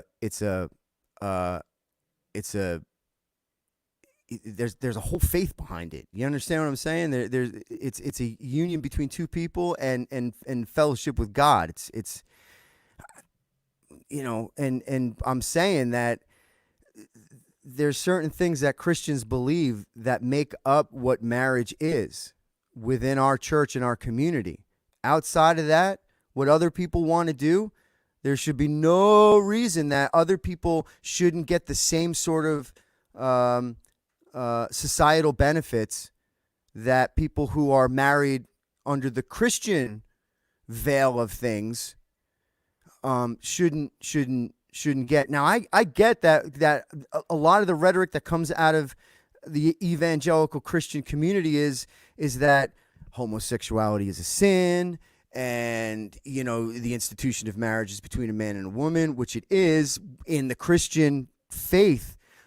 But I believe that it's hypocritical to say, well, because you love a man or because you love a woman, and it's not under that banner of Christianity, that it's wrong and it shouldn't be allowed.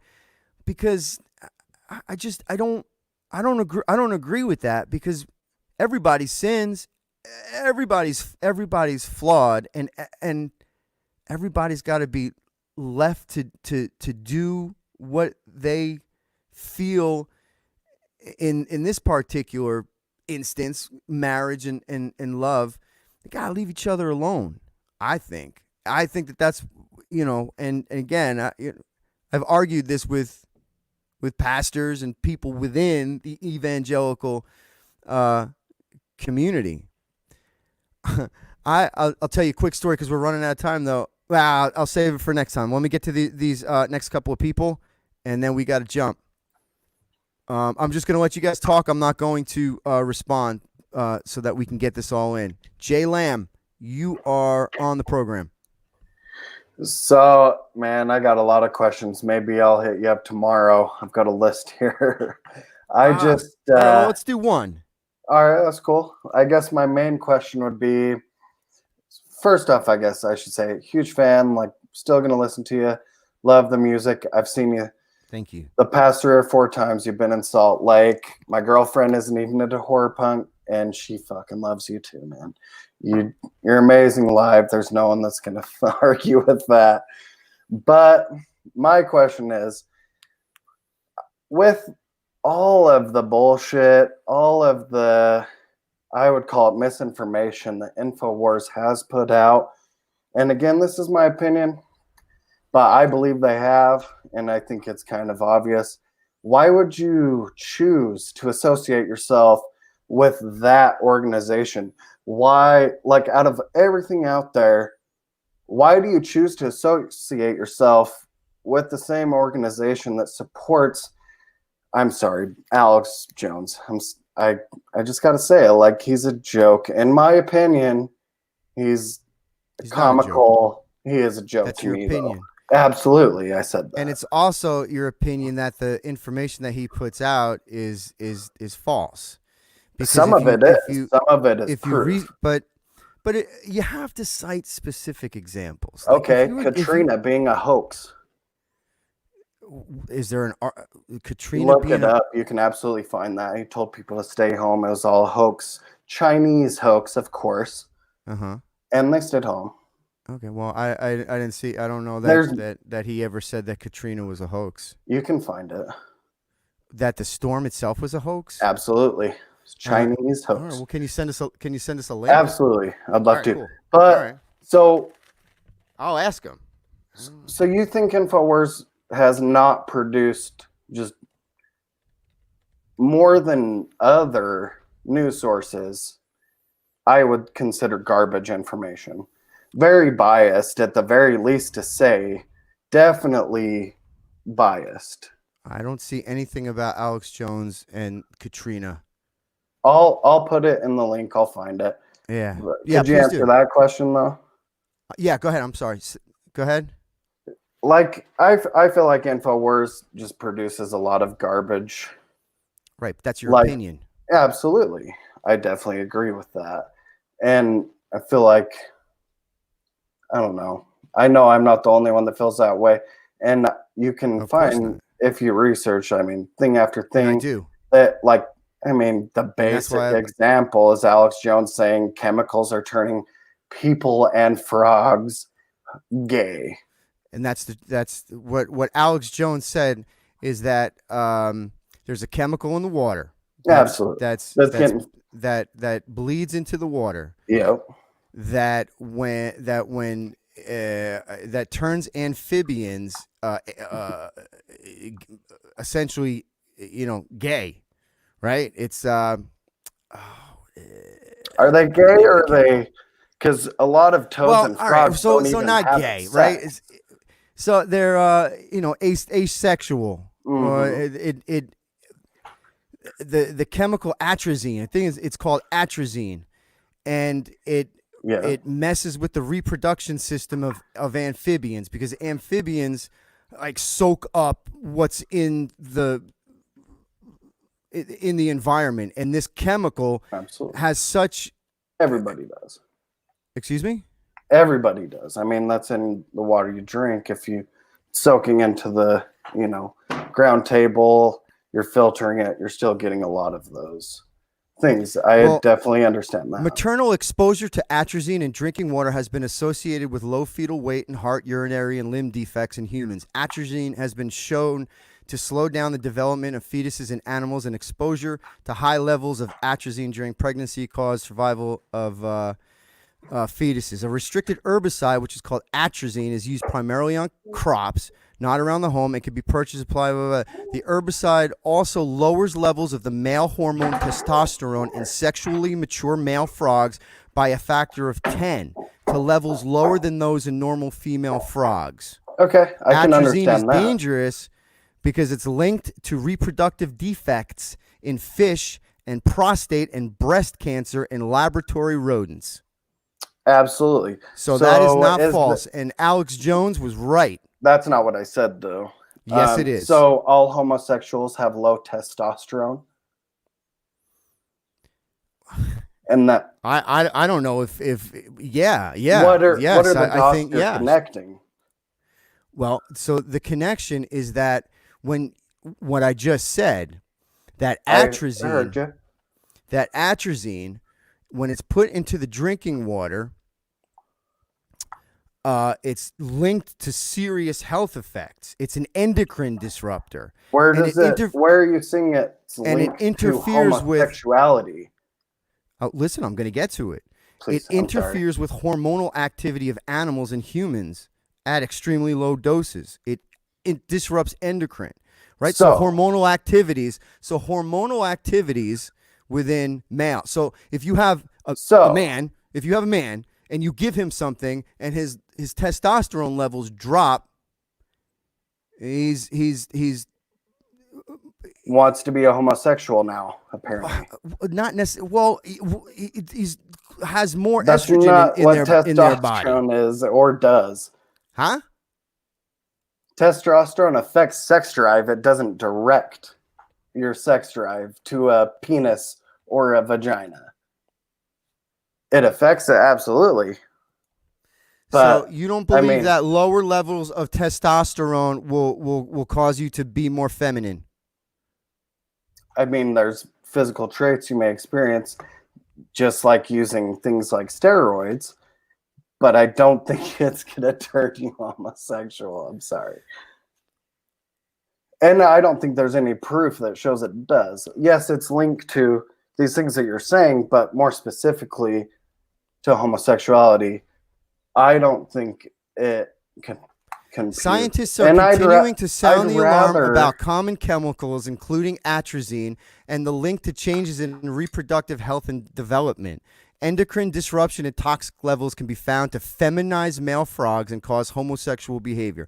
And so the studies frogs and toads are asexual. that places like the Gordon and Betty Moore Foundation, United Technologies, on and on, Grant Foundation, But without that chemical, toads and frogs are asexual and actually can change. But we're sexual, I their understand that, but fucking we're talking genetics. about we're talking Humans, about not labs frogs. that are looking at the effects of atrazine. I can't do this all day. No, So I don't want to keep doing this. I'd love to ask you another question that's not related to that at all. okay. It's more of a political question, and cut me off whenever you feel like it. I'm sorry. I don't want to take up other people's time. No, I've listen, been if we don't trying. get to all the questions, like I said, I'm going to do this all week, so don't I'll throw be away your here. list or anything. And Can I ask one more? Sure. Okay, so this is kind of a loaded one. What are your thoughts on the Electoral College? I'll just bluntly ask you. My thoughts on the electoral. Do you think it's democratic? Do you think it's fair? Do you think to avoid mob rule? I think that our founding fathers came up with the system of the Electoral College, so that, you know, for example, in our modern day here, New York and California, the places with the most people don't, mob rule. I understand that, but I mean, why does that really matter? Like, their vote should still be one vote. Because if you didn't have the Electoral College and you had just states that had an overwhelming majority of people in it, They'd have to adjust how they appealed to the population. No, what do you mean? They would have to appeal to the way that they. I'm sorry, that's just what I hear most of the time. And I'm sorry, continue. I didn't mean to interrupt. Go ahead. No, I didn't hear you. You have to appeal differently to the. This is my own biases, and I'm sorry. Please saying. just continue. No, I hear what you're saying. I hear what you're saying. So to get rid of that, and then That's what that absolutely makes sense, right? So if you have 100 people, and Mm-hmm. you have to appeal to a majority of those people. I get what you're saying. And I'm sorry, I didn't mean to interrupt. Continue your thought, because I feel like, isn't that already what the Electoral College is creating? Mob rule? No, how they project themselves to certain states. They just have to change states. Like, it's the same damn thing. However, I mean, as a conservative, the Republicans in California would have much more of a foothold if their vote mattered. Like, if you got rid of the Electoral College and their vote mattered as much as the Democrats. I live in Utah. So I could definitely, I vote, but my electoral representatives are not carrying on my actual vote. You know what I mean? Or the vote, not just mine, the whole state. And the whole, I'm sorry, I know I'm taking up too much of your time, but the whole thing where, most states now, you can get 40 delegates and 41 delegates. You're going to get 81 delegates now. That's nonsense. Well, right on. I appreciate you bring your list back during the week. Let's jump real quick to Steve. Thank you for being patient. I'm running over on time here. I'll make it quick, Mike. No, take your time. Go ahead. Don't Okay, be now rushed. I just want to say, Your like, time. I understand you're not joining the blackout on Tuesday. I myself didn't do it myself, and the reason is just the fact that like you agree with a lot of the stuff with the movement, but there's parts you don't. And it just seems that it's turning into a thing where last Sunday we had a protest in our town in Binghamton where they brought up Black transgender lives, where you're bringing in a group now of transgenders, the gay pride community. These people have suffered too, but now it's like you're bringing a group that suffered, but yet we're only going to focus on the Black ones. And it's like, that's where my issues are coming through with this, that you say equality, but you can't say equality for anything. Me growing up as a kid, I played lacrosse. We went to Syracuse, and the only way we could play Native American in lacrosse is we had to go onto an Indian reservation to play. So it's like, to me, it's hard to say you could preach equality, but you can only focus on one part of it. And I do agree with there needs to be change and stuff, but it's hard when you're pushing everybody else aside when you're trying to, preach equality. I mean, pretty much that's all I have to say, but. Thanks, man. Yeah.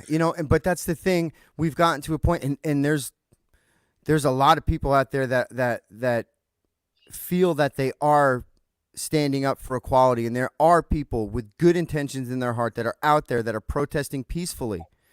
And they're saying that, and they're standing up for the people that don't have a voice. They're standing up for the oppressed. They're standing up for all the things that are righteous. Righteous, the protest is God's way, and it's the American way. It's the human way. Righteous protest is what we should be doing nonstop about all of these things.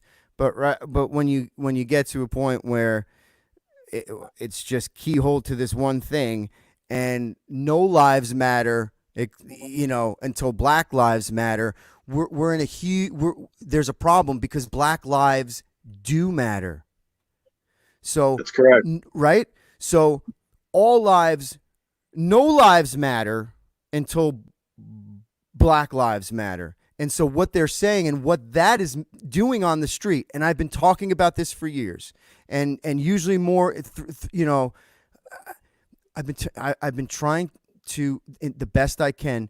Someone's asking me about celebrity and platform. I've been trying behind the scenes and here like this, every place I can, whether it's on InfoWars or MSNBC, saying that we have to diffuse the situation on the street, because we can have, look, we're having conversations here, it gets heated, we're debating stuff, we disagree, but on the street, there's a war on the street. There's a war on the street that's happening with well-funded militant groups that are looking for a fight. That's what they want to happen. So all this, what we're doing is good. But at the end of the day, there's a war on the street that's only getting worse. And I mean, I'm just one man. I can't stop it. I've been trying to do my best to, all of us here, yourself included. We just want peace. We just want peace. And so no lives matter until Black lives matter. But Black lives do matter. I mean, that's the point. That's what everybody's saying. That's why everybody's so mad. Yeah, they but do matter, of course. That's like saying that you're an anti-fascist or you're no Nazis. Well, no kidding. The big enchilada is that whole Nazi mindset. All the same programs that were killing Jews in the 1930s and the 1940s, that didn't go away. It didn't go away. It was just assimilated and just became something a little bit different here in America. And all of those same things, all those scientists, all those people that believe in a master race, all the technocrats, they're behind it all. They're behind this all. And they will allow us, and they're allowing us to tear each other from limb to limb. They don't care that the cities are burning. They're pouring money into the groups that are causing this, and we gotta stop it. All right, one more, and then we're going to jump. Metalhead 09, you close out the broadcast. Hi, can you hear me okay? Yes, I can. I'm listening to like the guy that was talking to you about like white percentages, and he was kind of rude too. I thought that was like ridiculous. That's okay. Like when you guys were talking about Jewish people, like what you just saw that second ago, and like I just thought that he was kind of ridiculous doing that.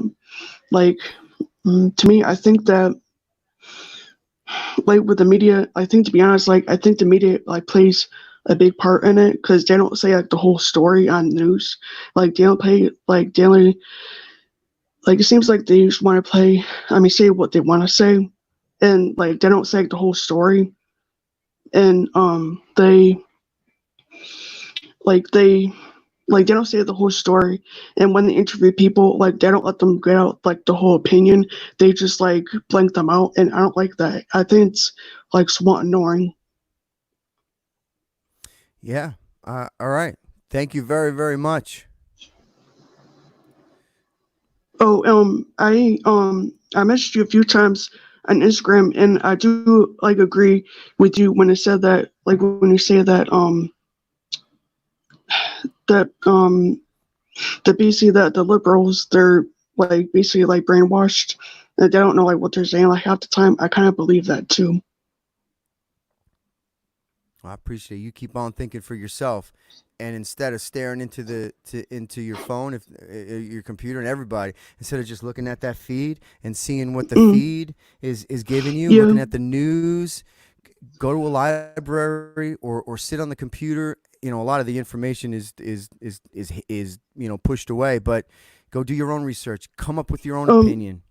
And can I make a note that like I think that you, like out of all the artists, you're basically like the only one that doesn't like follow everybody. Basically, you form your own opinion, and like I don't like how the other celebrities like they just like cry over like what happened, and I'm like, well, like I feel like saying to them, like Hollywood, like it seems like they're in their own like country, because like they don't know what's happening, like out in the rest of the United States. Yeah. All right, man. Thank you very, very much. Yeah. And let's just, I think I want to once again reiterate this whole thing, and then we're going to jump. Then we're going to go about what I was saying about white Christians. What I'm saying is that when you demonize just one group of people, whether it's whites, blacks, Asians, Latinos, doesn't matter. When you demonize and you dehumanize one group of people and put forward that they are, this one group, somehow morally broken, they're not completely human, and you dehumanize them, what you get are millions and millions and millions and millions of people dead. How do I know that? Because you just look back into history, and there's more examples than we have time for tonight to show. But there's plenty of examples. Fascism, communism, socialism, all of the isms have killed tens of millions of people.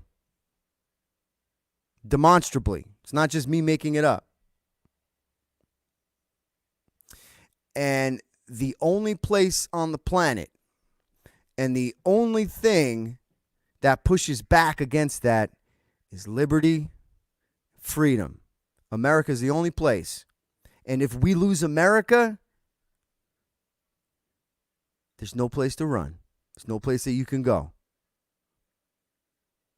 All right. Thank you very much, everybody, for being here. Get your thoughts together, everybody. Get your thoughts together and look for the next show, and I'll come back on here, and we can continue to talk it out. I appreciate all of you. Arturo, Is there anything else that you'd like to throw out there before we go? This is my favorite when people call me a cat turd. Where is it? There it is. Yeah. There's that James Shin guy. He thinks that calling me cat turd is like gonna upset me somehow. But I gotta be honest with you, people. Once you turn to ad hominem attacks, and stupid shit like that, it really, really shows the level of intellect and where you're coming from, and it's really hard to take you seriously when you're just blowing up, saying crazy stuff like that. So yeah, Arturo probably wants to give a message of love and hope and peace, and he's stuck in the hyper center right now. How is there two of you? There you go. Yeah. I don't know what's going on, dude. I'm in really bad reception. I apologize. That's all right, man. I missed All right, everything you said. I don't know where you're at. But Well, I was just gonna say we're gonna end the stream here. I've gone way over time. I've gone over 20 minutes in over. So if there's anything that you want to say, you want to end with, I wanted to give you the opportunity to say it without just hanging up on you. Hey, brother, yeah, like I said, man, I mean, we have different opinions sometimes, and you know what? That's fine. That's what it's all about. And let's talk these things. I mean, today I show got heated in some areas. I was like, holy shit! What are you talking about? I don't know what James Shin is a brother in arms to watch. I don't know what that means. Oh, okay. I thought you were talking about me. I don't know. But anyways, I love you. You're my brother. We might not agree on everything, and we agree on some things, and we move on, man. You're putting your points out there, and dude, it's phenomenal. Let's keep going.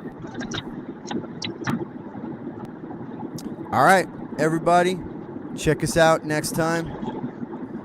Peace, love, mercy. See you later.